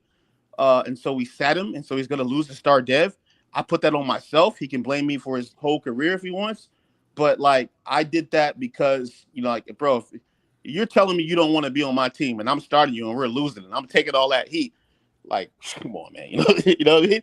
So, but I still think that he can still be, resurrected, bro. I think that he can still be good. I think that he's a great overall. But one thing, and I'm going to call him a call out, right? I'm going to call him out because no one's talking about this either. Bro, he's not even progressing manually. Like, he's not coming to the games. He just started showing up because it's the end of the season now, and his name is in the news. And he hasn't progressed at all. Like, he could have fixed his whole situation, bro. You know what I'm saying? Like, he could have fixed it by coming to the game, showing up, getting reloads, progressing. But he didn't do that, right? So I'm stuck with you. You're not getting better. And and it's all my fault. You know what I mean? Like, so I don't know, guys. Okay, so Roland. So it goes back to my original question, and I saw your hand up, Khalil. 1 second. No, you're good. And I'm reading the comments, and it still goes back to like everyone has this perceived value, but everyone's forgetting that the RFL is already a QB heavy league. There's like nowhere he goes where he's immediately the starter next year, which means you're trading for a starter that's going to start in 2 years. At the most, unless the person before him is terrible, and then he gets to replace him. But you're not trading McCall to start right now. Right. You just which is going to lower his value. And then no, do I think McCall will be this bad again? No, I don't think he'll be 0-8 again. But I also don't think he's going to be 7-1. So I don't think he's a franchise quarterback right now. And then you say it's the same as Gino and JT. I don't think Joseph Torres has had a good season in his career yet. I don't think there's a scenario like I understand where Smitty's coming from, where he says if there's a team that desperately needs a quarterback, but they're going to be willing to pay more to get a quarterback just to have one. I understand that. The problem is, to your point, Forbes, there's no one in the RFL that should be doing that because we're sitting here talking about the number one pick. Well, and we're talking about 3 quarterbacks potentially going in the top 10 or 15 picks in a league where I say every single year to the college guys out there, do not create a quarterback. Do not create quarterbacks because we have so many of them, and it's going to be really hard for you to make a name for yourself. Yeah, And that's the reason why they're $40. And this is what happens inevitably. So like, I can't imagine a scenario where like, I thought that I was being legit when I said, Rob, would you take a 3rd round pick for him? And you said, hell no. The irony is I'm just going to speak on my own here a little bit. I feel like if I were you, I would take a 3rd round pick from McCall, but according to what we're reading, I feel like Smitty would veto that. Like, that's not good enough. And I'm like, well, why? Why should I give up anymore? Mhm. Like, I don't even know, like I just. Because like even Rob just admitted if he doesn't get more than a 3rd, he's not being traded at all. No, Which it's is not. There's not, no bro. reason why Roland, if I were Roland, I would never in a million years with that team that I have, I would never in a million years give up anything more than a 3rd round pick for Jacob McCall.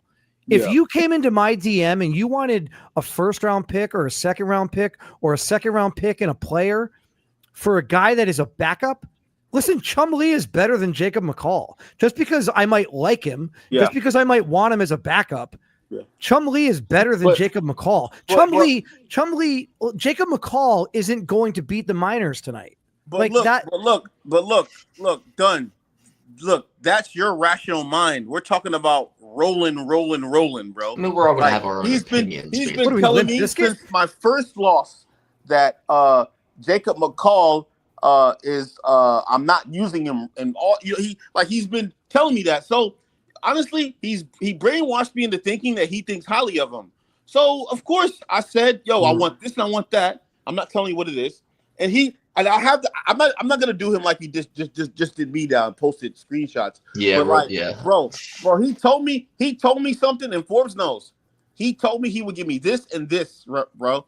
Just yesterday, he said, "Oh yeah, I'm fine with that. I'll see you in off season." You know what I'm saying? He told me that, bro. So it's like, what am I gonna do? Like, I'm not a nun, Dunn. Oh, that rhymes. I'm not a nun, Lars. Like, I'm not gonna sit here and be like, "Oh, you poor soul, I'm taking advantage of you." I'm not going to do that. You know what I'm saying? I'm just going to be like, "Yo, bro, it is what it is." But look, if he doesn't want McCall, it's fine. As Forbes rightfully said, McCall right now, based off the situation and because he tanked his value by being a douchebag, he is a high-end backup. And, I have no problem with re-signing him for pennies on the dollar, long-term, and sitting him behind my new rookie quarterback and Ramos. Well, and ultimately, I feel like, unfortunately for you, that's what's going to end up happening because I guess my biggest takeaway from this is that there are maybe you get absolutely blown away, and maybe there's somebody out there who's going to offer you a 2nd round pick for him. Like, I don't understand when again, we're talking about 5 or 6 quarterbacks in the league every draft. That could be better. I'm gonna do it, Dunn, because you talked me around this, and I hate you for this because you talked me. Look, he's already declined. It's not happening. So I'm gonna tell you what he told me. I told he offered a 3rd. He came in my inbox a 3rd, declined, right? You declined. I declined it. Then I come back with a counter. I said, "Look, bro, I want this and this and this and this and this." He said he came back and declined everything I said. So I said, "Okay, bro, check it out." No. He declined. Then he came back and said, "I'll offer you a 1st next year for him," right? And my thinking, I was like, well, I kind of want something now. Except. No, not accept. I held out and I said, "Bro, give me a 2nd this year and 1st next year for McCall." And he said, quote unquote, "I like it. I'll see you in off season." That's what he said, bro. Dude. So, yeah. That's what he said. I have the screenshot. He was gaslighting you. That was never going to happen. Well, no, it was going to happen until you decided to beat him. And Right now here. all of a sudden, he Oh, doesn't it's like my that. fault. It's my fault that It's you your didn't get fault. 2 first-round picks for How Jacob dare McCall. we, Doug? How dare we? It's your Just fault, accept it bro. in the chat. He was gonna give me that, bro. But then you beat. Look, if he wins with Chum tonight, yo, that deal is still on. But because you beat him, and because me like an idiot, I went in there and started talking trash a little bit. You know what I'm saying? He's like, oh, forget Mix now. I'm not trading him at all. You know what I'm saying? Like that's how it goes, bro. No one said deal's good in the chat. I don't understand. So again, I go back to this. I don't understand why he would be more likely to make the trade if he won. Why would you? No, because Roland is backwards done. You don't get it? Look, bro. That's how he operates. Look, if he won the game, right? He's gonna be like, oh yeah, and I'm gonna get McCall next year, and he's gonna back up Chum. But because he lost the game, but see also because I messed up, I shouldn't have went in there talking trash. If I wouldn't have been talking trash, he would have been like, oh yeah, McCall. But now he doesn't want me to win. You see? So because I've talked about his loss. You see? That's how he operates, bro. So that's how okay. Yeah. So I think you're right because Roland in the chat, I believe, just agreed with everything you said. And one of the things that you said was, and this is all I heard. You just spoke for 35 seconds, and I heard 4 seconds of what you said. And the 4 seconds of what you said were, I'm going to get Jacob McCall to come be Chum Lee's backup. Yeah. And I'm going to give up a first-round pick to do it? Bro, he's the one that offered. He's the one that offered the first round pick. Look, this guy. Look, first of all, okay. Have you heard of Hayes? Haynes loud, like Hayes Roland's underpants, like what? Haynes underwear? What are you talking about? Hayes chocolate loud, perp, all these things. So you look. I don't know what he's on at certain times of day, right? But you just have to understand that conversations with him are never regular. You see, so he told me that's what he said. He said, "Bro, I'll give you this," and I was like, "Well, the only reason I didn't like the future first is because I wasn't getting anything this year, and you guys know how bad we did. We needed linemen. He has no linemen for me though. He won't trade the lineman. He won't give me the linebacker I wanted. They're hurt, and all these other things, right? He's like, oh, yeah, they're hurt, right? He won't give me anything. So I'm like, okay, I need something. So I just quietly offer, okay, how about you give me the second this year? I'll take the second, right? And then I'll get the first next year, and you have McCall, right? That's how it was. He acted like he was okay with it, bro. So I don't know. I cannot make out the mind of Roland, bro. I just know that it is what it is, bro. I said that if you won, you get McCall for a third. Yo, you guys are wilding though with McCall for a third, though. Ain't no way. I don't even think Smitty would approve that. There's no way Smitty would approve McCall for a third round pick. That he wouldn't approve it. Well, no, that. I think that's our point. But like, okay, fine, but then so that becomes our point. Like, if you want to prove that, tell me another team that's going to give you more outside of Roland. In what scenario? Because those other teams are just going to draft one. Yeah. Well, the thing is, like, look, I'm gonna be honest with you. I have not dug deep into the QB situation, right? I just know that I have an extra player on my team who I'm not going to use, and he wants out. He told me he wants out, and so I'm going to honor his wishes and get him out of here. And so the only people that have reached out to me were Forbes, who offered me a third, and I declined, and Roland, who said he would send me his second this year and first next year, and he told me that until he lost to Dunn. So Dunn, you messed up my deal. I'm sorry. I'm not sorry about being the reason why the worst trade in the history of life didn't take place. I don't know. Maybe Roland, maybe trolling was rolling me, trolling me, right? Maybe he was doing that. I don't know, bro. But I mean, it's possible he was doing that. But I don't know, man. I think I kind of know Roland, so it's kind of weird, I don't know. We normally, I don't think we've made too many deals or trades together, but normally when I talk to him, I know when he's like joking and when he's not. We kind of get in these little, I don't know what you call them, man, spats or whatever. But it sounded like he was dead serious about that, bro. Like, I don't think he would, be lying about that, So, I mean, but now also, it's no more now, so it doesn't matter. It's water under the bridge. So if McCall is listening right now, unfortunately, you're going to need to go get a Brazilian butt lift because you're gonna have splitters. You're riding the pine. Yeah, I don't, and unfortunately, there's a part of me that kind of feels bad for you because eventually, listen, I've got, what's his name, Jared Mayo.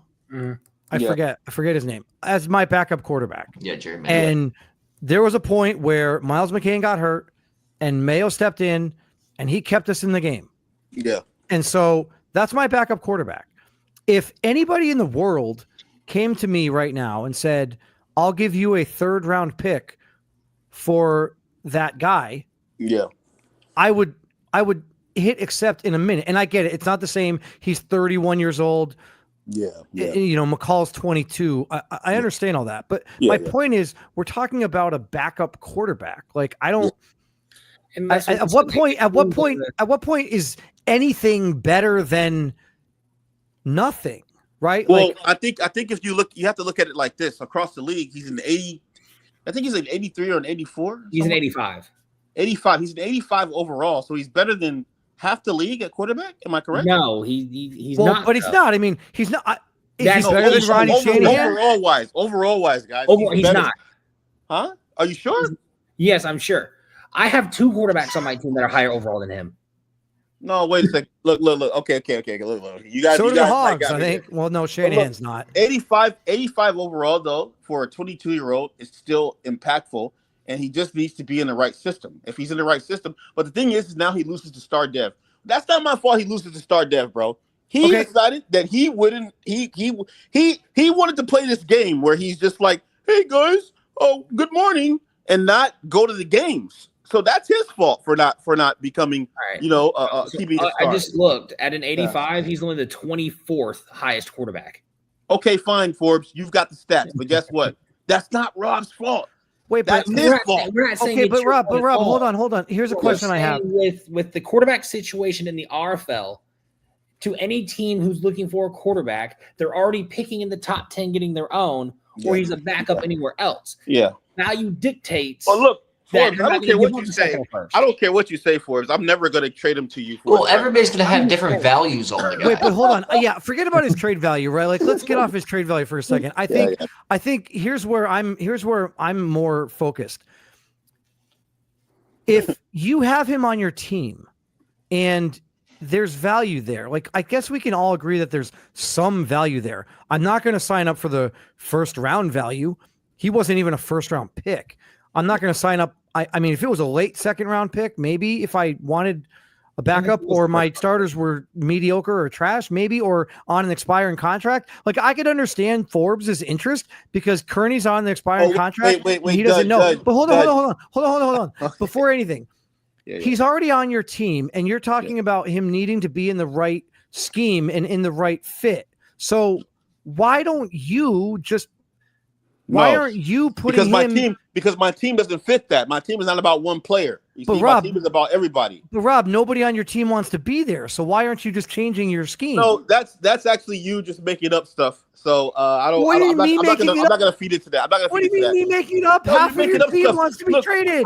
No, you're making up stuff now. You're making up stuff. So I'm not even gonna bite into that, bro. Like it is what it is. What you think is what you think.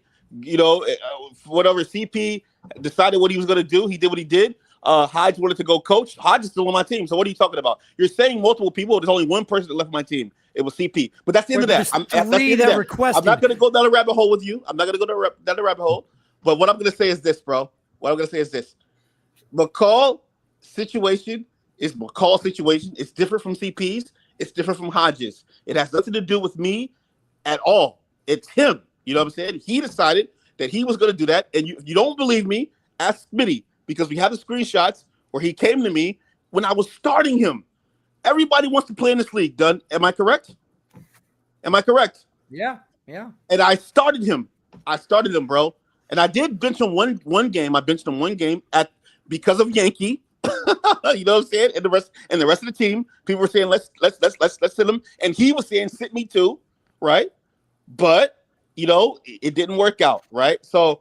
But I'm not going to get into that because that's just like we could do that all night long. You know what I'm saying? Well, listen, like I'm not trying to make it about that. I think more than anything, my point was if there's the reality of the situation is Jacob McCall is an 85 overall and he's 22 years old. And from my perspective, Miles McCain is an 85 overall and he's 22 years old. And if I had to, if I was in a position where I felt like Miles McCain wasn't in the right scheme or he wasn't in the, the right playbook, I would be, I guess I'm not criticizing you. I'm just saying, like, rather than put him on your bench, like, isn't there a way where you could change your scheme for him? No, but what I'm trying to tell you, Dunn, is that, and this is how I feel personally as the coach here. I feel like I've put him in multiple situations. What I don't like is mechanics. There's mechanics on him, and there's traits on him that cause him to delay and not do certain things and the things that I want to do with the players that I have around, the talent, right? Okay. And I think that it's noticeable, right? It's noticeable that you've seen that. I think everyone knows that, but I mean, it's easy to just say, "Oh, Mix, you got to figure it out." Nah, bro. Like, he's not fitting what I'm trying to do as a coach, and so for that, it is what it is. Sure. Second, I think this committee has said a couple of things here that you guys are overlooking, and I want to make sure that we get that right. First of all, Forbes, your quarterbacks were old, and so you cannot compare them. Listen, McAfee is trash. You cannot say that McCall. He's higher overall than McCall. No, it doesn't matter. McAfee won 5 games this year. How many games did McCall win? It doesn't matter. Guess what? He's in the wrong system. Wins don't matter. Look. Age plays the age, right? And also, what we have to look at is what he said right here. He says, look, he shouldn't have to be forced to trade for cheap because you want him, though. If you understand wait. If you understand the value, then you don't just give that away. And that's how I feel. It's kind of like the whole Geno thing, bro. Like honestly, understand that, Rob. All we've said is show us a team that's going to offer you more than that. No, bro. So here's the thing. Forbes, you're trying to trade for a 22-year-old, 84 overall, 85 overall quarterback for a third round pick. Get the I don't want to. I offered you the Red Dragon second. If you go look. No, bro. No, you offered me. What did you offer me? Let me look at this. The Red Dragons. And where are they at right now? Where are the Red Dragons at? You see, you're not offering me anything. It's like I'm giving him away, bro. That's what I'm saying. No one's forcing you to take it. I'm saying but you're not forcing me. No one can force me. You can't strong arm Rob. What I'm saying though is this: it's like you're trying to like talk me into giving him away for nothing when you know that he's worth more than what you're trying to give me to. You can look at our DMs and say, as soon as you tell me what Roland offer you, accept it now. Yeah, I get that. But right now on the live, you're acting as if like somehow McCall is less value than he really is. He's worth that. Did I not tell you this exact same value in the DM though? He's worth a second this year and a first next year. He's worth it. No, he's not. No, he's not. Yeah, he is. No, he's not. Look, you're foolish, Rob. Rob, you cannot make that statement. There's no way. This conversation's going nowhere. No, he's worth that. I think he's worth that. Look, you guys have your own opinions, but I think he's worth that. That's how I feel.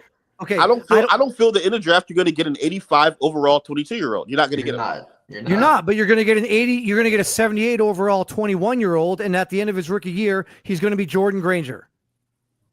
Agreed. I agree with that. But what I'm saying is this: look, the guy that I have right now is pretty good. You know what I'm saying? He's just not good for me. So that's how I feel. So I don't care what you guys think. You can make it however you want to make it, and weave it and interweave it, whatever you want to do, bro. But I just feel that like he's better than what you think he is. And I feel that once he gets, maybe he gets in the right hands, then he'll be a better quarterback. That's how I feel. I'm not trying to poop on the guy. I don't like what he did with me personally. But at the end of the day, I think that, first of all, he lost to Dev because he did not manually upgrade. He could easily be a 90, right? But because he matched with Cat. How do we know that he lost to Dev? What are you talking about? Like he lost? Well, that's what Forbes was saying earlier. Forbes is always going to lose the star Dev after this year. I'm pretty sure Devs are going up and down based on the game, right? Okay. So done. Thank you very much for saying that. Now I can continue my argument. So he's going to be 85 star, and you're trying to change me a 7th rounder in 2040. Get out of here, Forbes. Get out of here, man. That's some Giants way of thinking. Okay, but hold on. This is where I'm going to mediate this. I'm going to mediate this back and forth here, Rob, because I need you to understand that none of us live in a world where Jacob McCall, his value, whether reading Smitty's statement here about if you understand the value, I understand the value. The value is he hasn't proven anything in the RFL. But if you really think that you can get a first round draft pick for this guy that you are benching, then one of two things have to be true. Either one, you are delusional, or two, I mean, Smitty needs to that's your opinion, man. But I've been in this league a long time, and like I think another thing too is like, guys, I'm not trying to sit you down like toddlers right now, okay? But guys, I've been in this league a long time. I kind of understand how Smitty values players. I've been here for a while, and I understand that like while the vast majority may think that McCall is absolutely trash, right? Smitty thinks that McCall has potential to go on, and there's a lot of talent like that you guys think are trash, and Smitty thinks. It took me a while to understand that, but you just have to. I mean, I wish Bill was here to make this to break this down to you, because it's just look, it's just different, man. You got to understand how Smitty thinks, and I'm not saying I understand how he fully thinks because I don't agree with everything Smitty says, right? But what I do understand is that he values players in this league, and he is not looking to just get rid of guys because people don't like them. So like what I'm looking at is the fact that this guy is 22, 23 years of age. He's 85. He had a decent season with the Black Knights. He came to me, who's a coach who struggled with quarterbacks and didn't have an offensive line this year, and has really young wide receivers who maybe not have the all release there and route running and stuff. There's a lot of components that go to this that we're not talking about, right? And so it's just that McCall didn't fit my situation, right? Now, what killed McCall is the fact that, one, as I've been saying, he did not manually progress, and two, he came out at the wrong time and said, we're 0-6, he's asking for a trade. But it's your fault. Like, your player is not producing, right? So guys, what I'm trying to get at is that I understand what y'all are saying, but I'm just playing into the league transparency, the league, what do you call it? I'm trying to think of a word, like how the league functions, right? Like your own opinions are your own opinions, but how the league functions is oftentimes a different perspective than the way that coaches and members think. So like, you guys think that McCall is worth a third? I don't think this many thinks that McCall is worth a third. And I think that if there was a team that, he could go to, I think that somebody would, definitely give me, trade with me and deal with it. I let you talk, but you just proved our point, is that we agree that McCall has potential. No one's ever said he doesn't. We think his value is a third round pick because there is no team out there that's in a situation to offer a first to take him. Yeah, so I understand that, Forbes, but that does not mean that I have to lower my standards. But we never said you should. We're saying that if you're asking our value, that's what we would offer. Yeah, that's what you. But like I just said, as I just told you, which you weren't listening, I just told you this, right? I said, look, your opinion and perception, right, of McCall is different than the league, how the league operates. But I just agree with you that he is worth a first, but there's no one to outbid the third. Wait, say it again. You what? I said, I agree that his potential makes him worth that, but if there's no one to outbid me, why would I bid the first? No, listen, bro. I get what you're saying. I understand, right? Because we've had these conversations before. If there's no one that you can get, but see, this is how I lost with Marvin Woolfolk. This is how I lost with London Lions, because there's no teams that could afford these guys. You see? So you've been lucky. You see, the reason why you're biased is because you've been lucky to receive star players because there is not enough money going on. There's not enough such and such, right? You've been beneficial with that. But you're not looking at my point of view, right? My point of view is that I've lost 4 or 5 studs that the league couldn't afford. You see what I'm saying? So that doesn't mean that I need to continue to dumb myself down and accept less. I'll never win a reload bowl if I dumb down and accept less. I need to force myself. I need to force myself to try to get as much as possible, maximize it, so I can be like the Explorers, the Thunderbirds, the Bulldogs. No one here told you that you had to trade him. You asked us our value. We told you. Oh, but you're making me seem like I don't know what I'm talking about because I'm trying to trade. All right, hold on. Let me jump in here because there's so much going on here, and I feel like it's getting emotional, and I didn't. No, it's not. Oh, listen, done. It's not emotional. I'm just talking, I'm talking with the passion. I'm not mad at any of you. I understand you guys' points. I'm just making my own point because, well, it's 1 versus 2 right now. You know what I'm saying? So I'm just making my point. I'm not mad or anything. I think highly of you guys. You know what I'm saying? So no, I'm just saying that I just feel very passionate about my decision actually, and not to accept a third rounder for McCall. Well, yeah, we agreed with that. My whole point was only that if no one's going to offer you more than that, then that's all you can get. And no one's saying that you had to trade him. Right. So I think like ultimately I'm all right, Killian. Thank you so much. I'll talk to you in a little bit. Okay. So ultimately I kind of feel like I'm on the fence with both of you here. One hand, I'm with you, Forbes, that this is the guy's value. You're not going to convince me that his value is something that no one is willing to give just because you're telling me that the potential is there. Like I'm with you on that, but also from Rob's standpoint, like I'm not going to be forced to trade him. I'm not going to be forced or strong armed. Like you said, Rob, I get that. I would ultimately just keep the guy. I guess my bigger point is I would rather try to get something than keep him as a backup. And so hold on, Forbes. Hold on. Because I what? So that's McCall just put out a good thing that Smitty had said before. Since McCall has been traded, like he wasn't drafted by the Cougars, he got traded to the Cougars.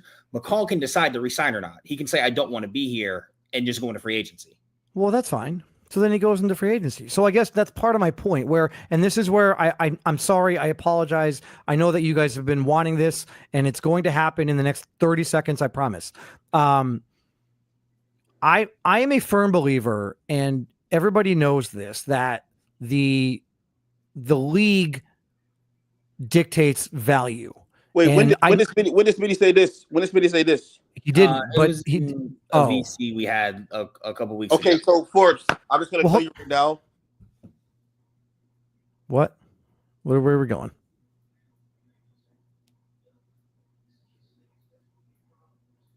All right. You say anything? No. Okay. So I don't know what happened. I don't either. I've always been a firm believer in the league should kind of dictate the value. And I understand it's difficult because the league is technically, half of the league is technically one person. And that person also happens to be the creator of the entire league. And basically is everything for the league. And we all love that. And we all respect that. But there's a part of me that looks at this and says, there's nobody in the league that is willing to do this. So why should I have to do this? And so I say that, and now I'm going to bring him on because this is a topic that we probably discuss all the time. And so I'm sorry I made you wait, Smitty. There were a lot of people here. I know a lot of people want to hear what you have to say.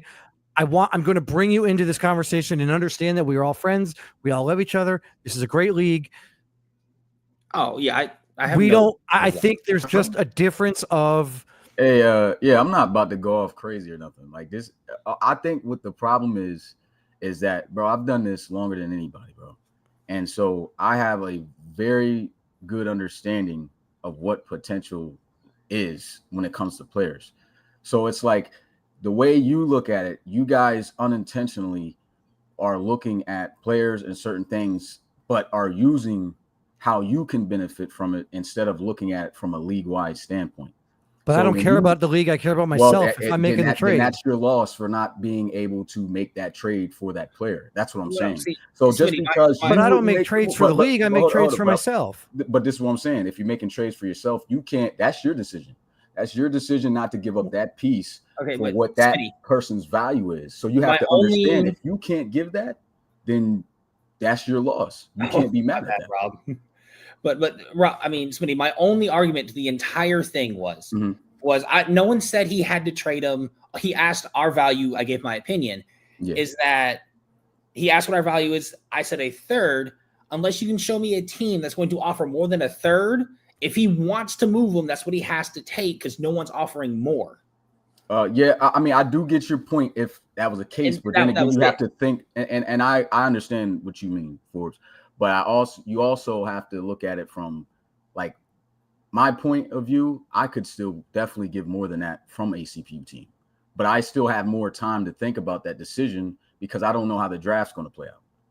So you may be offering a third, but I know I can offer more than that for another team. Well, I know the value that McCall actually has. If I'm Rob right now and Roland, we just seen his situation, and you're talking about a 22-year-old user quarterback who can use cap breakers now, and he's an 85.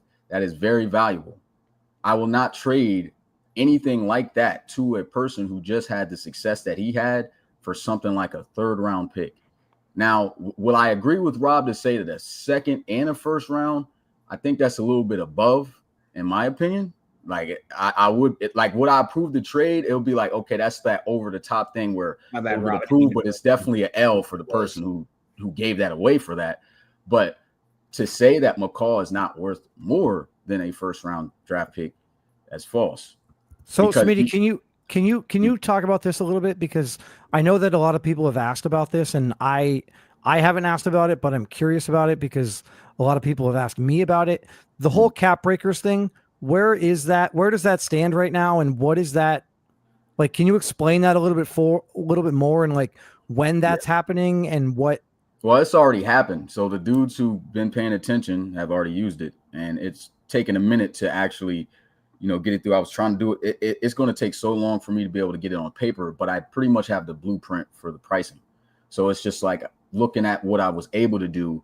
I was able to tell guys based off the amount of months that they missed for upgrades, they could get that many upgrades using the that system to boost their players. So at that time when it was available, you could have got 7 cap breaker points, and that's going above an 85 overall or any cap that is on the base upgrade system. But the thing also with that is not everything is going to 99 also. There's still a cap even with the cap breaker, but it allows you to extend past that. But most things that are key to that category of their position can get to a 99. So like say, for instance, if you're like a 90 overall rated, let's use Zeno, for example, from forwards, right? He's a 90 overall safety, but he can't get any higher than 85 zone on the upgrade thing. But let's say end game, he gets to like a 92. He can get that all the way to a 99. But the thing is, those upgrades are very expensive. And you can ask the guys who've already utilized them, just even there was nobody who even was able to afford 7 points. So is it like each point cost a certain amount, or what? And you can only get 1 point every month that you use a cap breaker. So what is the 1 point cost? It varies, depends on where your rating is and where you're getting it to. So let's say, for instance, if you had like a 95 and something, you're trying to get it to a 96, that is going to cost you about 90,000 reloads for 1 point. And you only can upgrade one thing. McCall can't upgrade throw power because that's a physical attribute. Well, so that was going to be my second question. So with this cap breaker, historically, there are certain things like quarterback throw power and wide receiver speed that are just untouchable. Are those still untouchable? So for what I was planning on doing with that, I was going to allow throw power to be boosted only to a 90. So I would cap that at 90 if you don't have that natural, but it's not going to be anything. If you don't have that throw power in real life, you're not going to ever have that throw power, but you can build it up to have a little bit more of a pop to your throw. So 90, I feel like is acceptable. Now, when it comes 90, to speed, I mean, isn't there, I feel like we've been talking about him all night, but isn't Jacob McCall like the only starting quarterback with a throw power under 90? No, he's not. Ronnie Shanahan has like guys or something. Yeah, it's a few guys. And then you also think about how that can save a generic quarterback or something, right? Down the line, let's see if, coaches can't use this. So this would not save a generic quarterback. But let's just say in the future, when these guys get older and that throw power is going down, that's a way to keep your guy alive. So this is something in the long run I'm looking at. Everything I do for the league and stuff, like a lot of people don't see in the moment, but I look for what I know is going to be a problem in the future, which is why I also had to slow down the upgrade system and even had to make this, because I started to realize a lot of people, like after it was real quick for them to go through the base upgrade system. And so from that, they're like, okay, what do I need reloads bucks for? And they just start to fade off. But now through this system, because it's so expensive, there's Like you could go years and still have stuff to upgrade on your guy, as long as you move at that pace. And that's why we're also clearing reload buck caps. So like it's no longer we're even keeping you with 5,000. The whole thing is gone after the season. So you have to earn all that. You have to really be here to earn that. It doesn't matter what you have left, it's gone. Okay. And that's, so you're saying that people know, some people like, I obviously have seen people talking about it, but I haven't seen it written to like I was give trying to out write to it any for of my both guys. Like, school do and we have everything that? going on. It's going to be a while before I can hand a physical, a little physical copy that has every last position and detail. Because you can ask CP and all those guys. I was literally in the VC trying to do all of that, and I thought it would be a process where it's like, oh, I could quickly do this. Not even close, bro.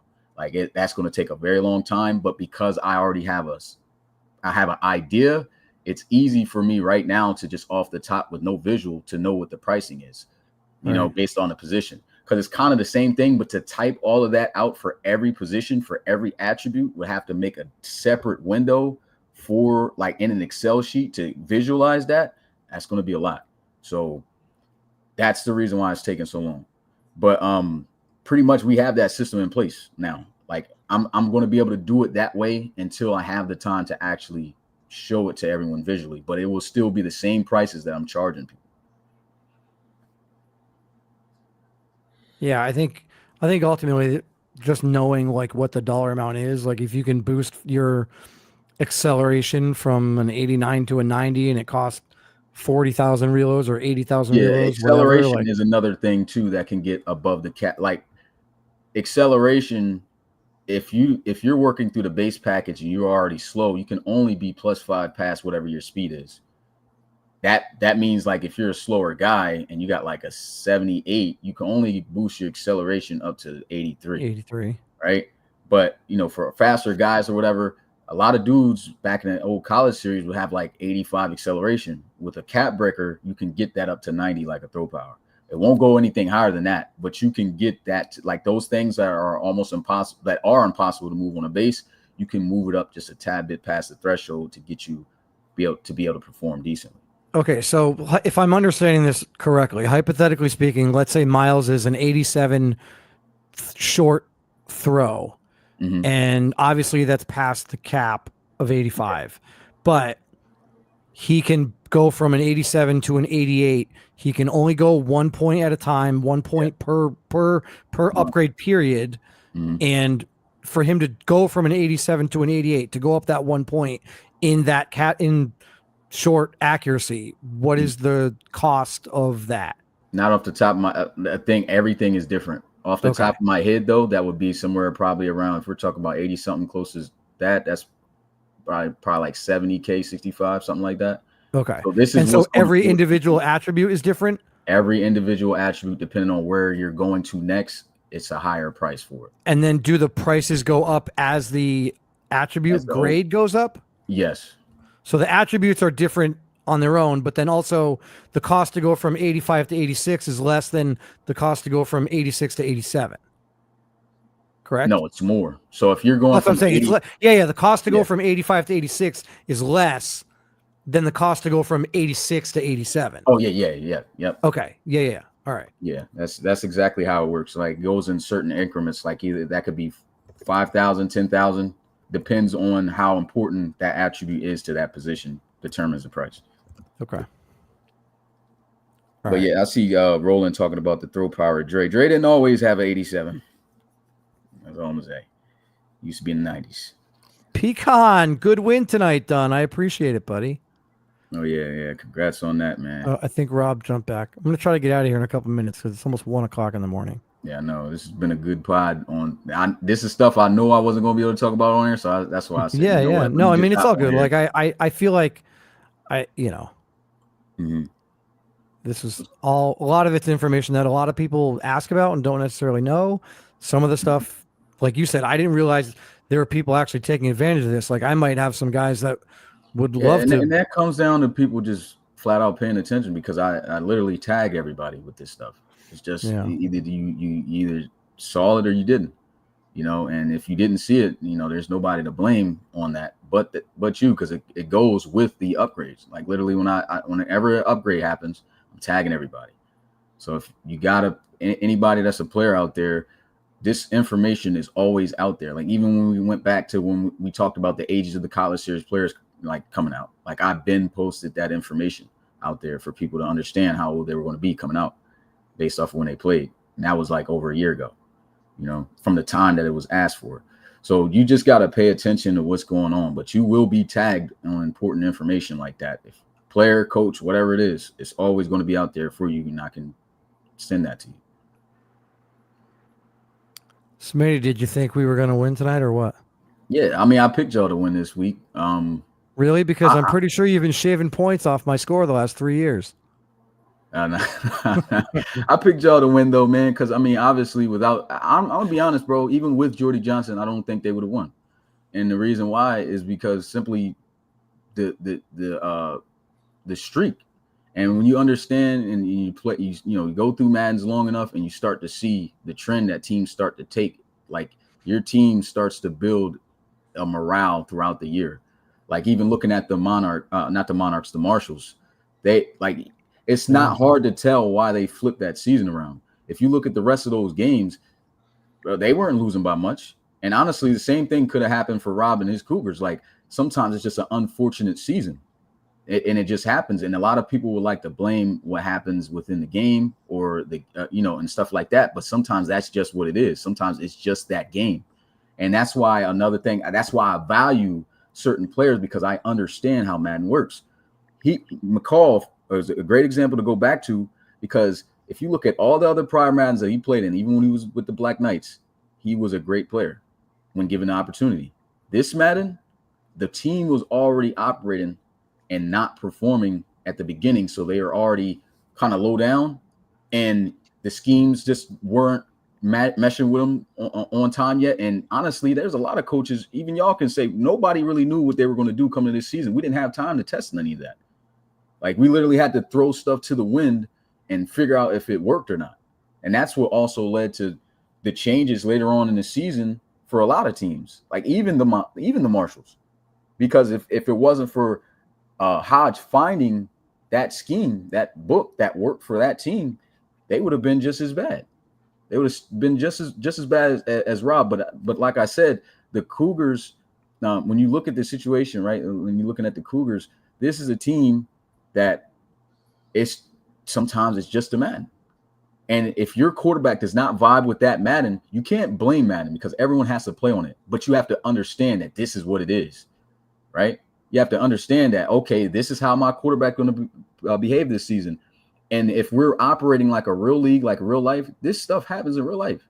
You can have a team that just won a Super Bowl with the same exact roster go and play somebody, and it looks night and day compared to what they did last season. It's almost just like how it is when you go to a different Madden. Sometimes that Madden is your year.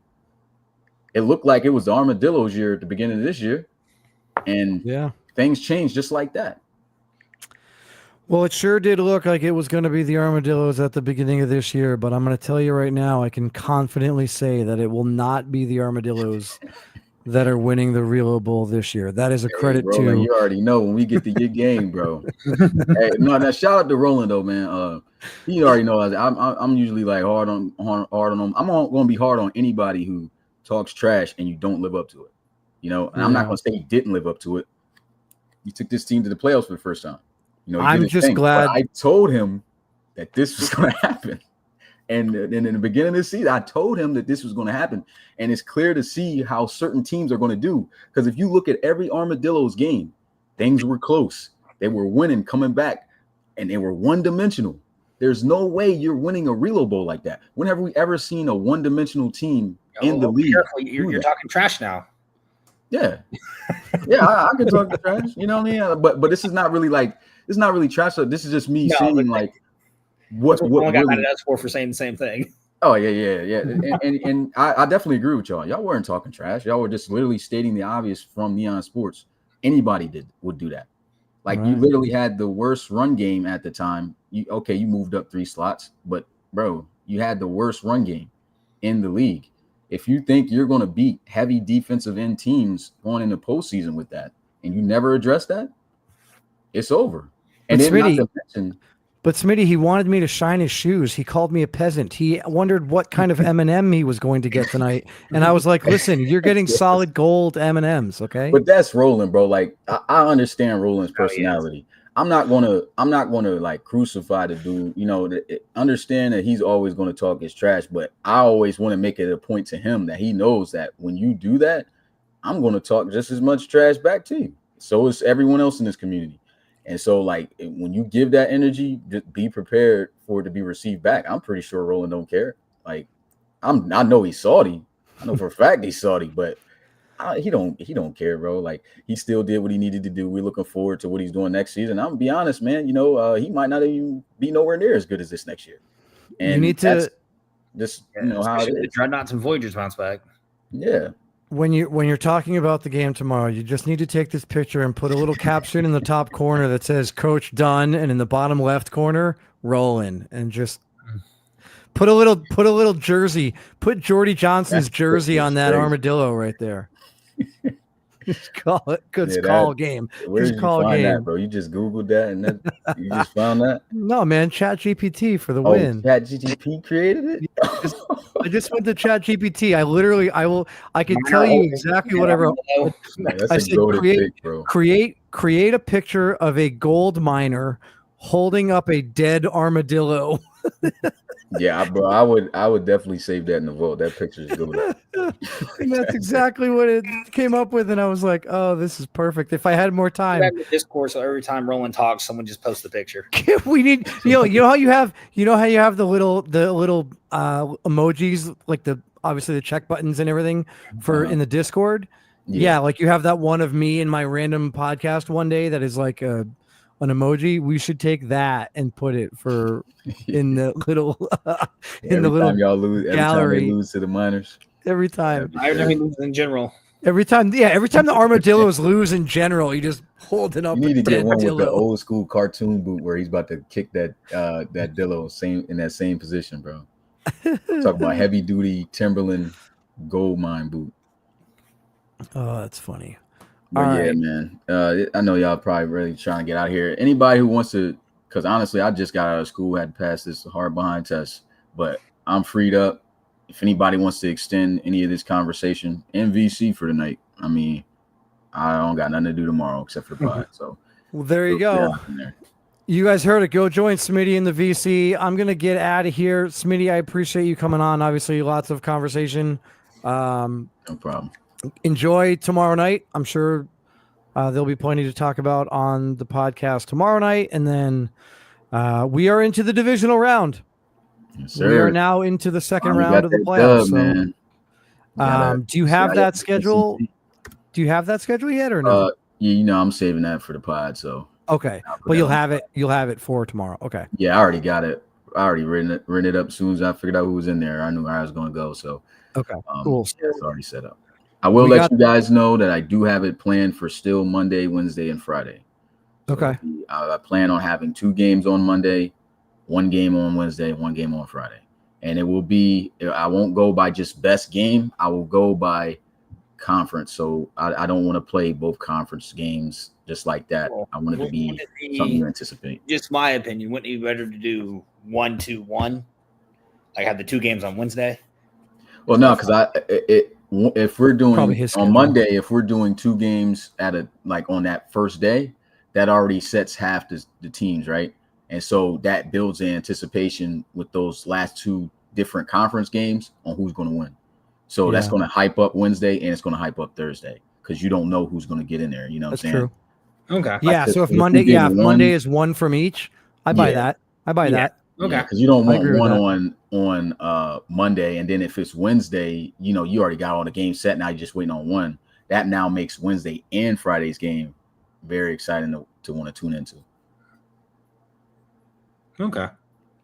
I mean, I can understand that. Yeah. Not for nothing. I'll just throw this out there. Monday is Memorial Day weekend, so or Monday is Memorial Day, so yeah. I ain't think, and I'm gonna be in an Airbnb, bro, but I'm gonna figure out a way to carry this big behind PC because my nephew's first birthday coming up. But I got to get it done, man. You know, And Sunday is my birthday, so oh snap. So I think we should make Dunn's game Friday again, so he has to wait all week. Listen, I mean, I don't want my game to be Friday. I'd love my game to be Wednesday. Monday's tough. If my game is on Monday, then I need to know right now because I'm going to be at an Airbnb out of town Saturday, Sunday, and Monday, and I'm not going to be able to get anything done if it's on Monday.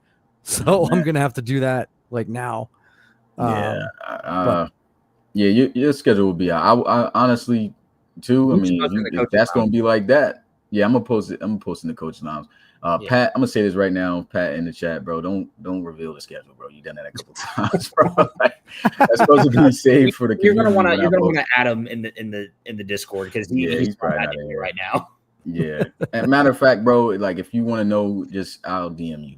I don't even. Well, I think we both want to know since we're both still in. Yeah, I'll just DM y'all, bro. Just DM me because let me know. If my game is on Monday, then I need to figure this out before 9 a.m. tomorrow morning. So, gotcha. Or I got to come home. Let you know, bro. It's not. So. It's not the game on. It's not on Monday.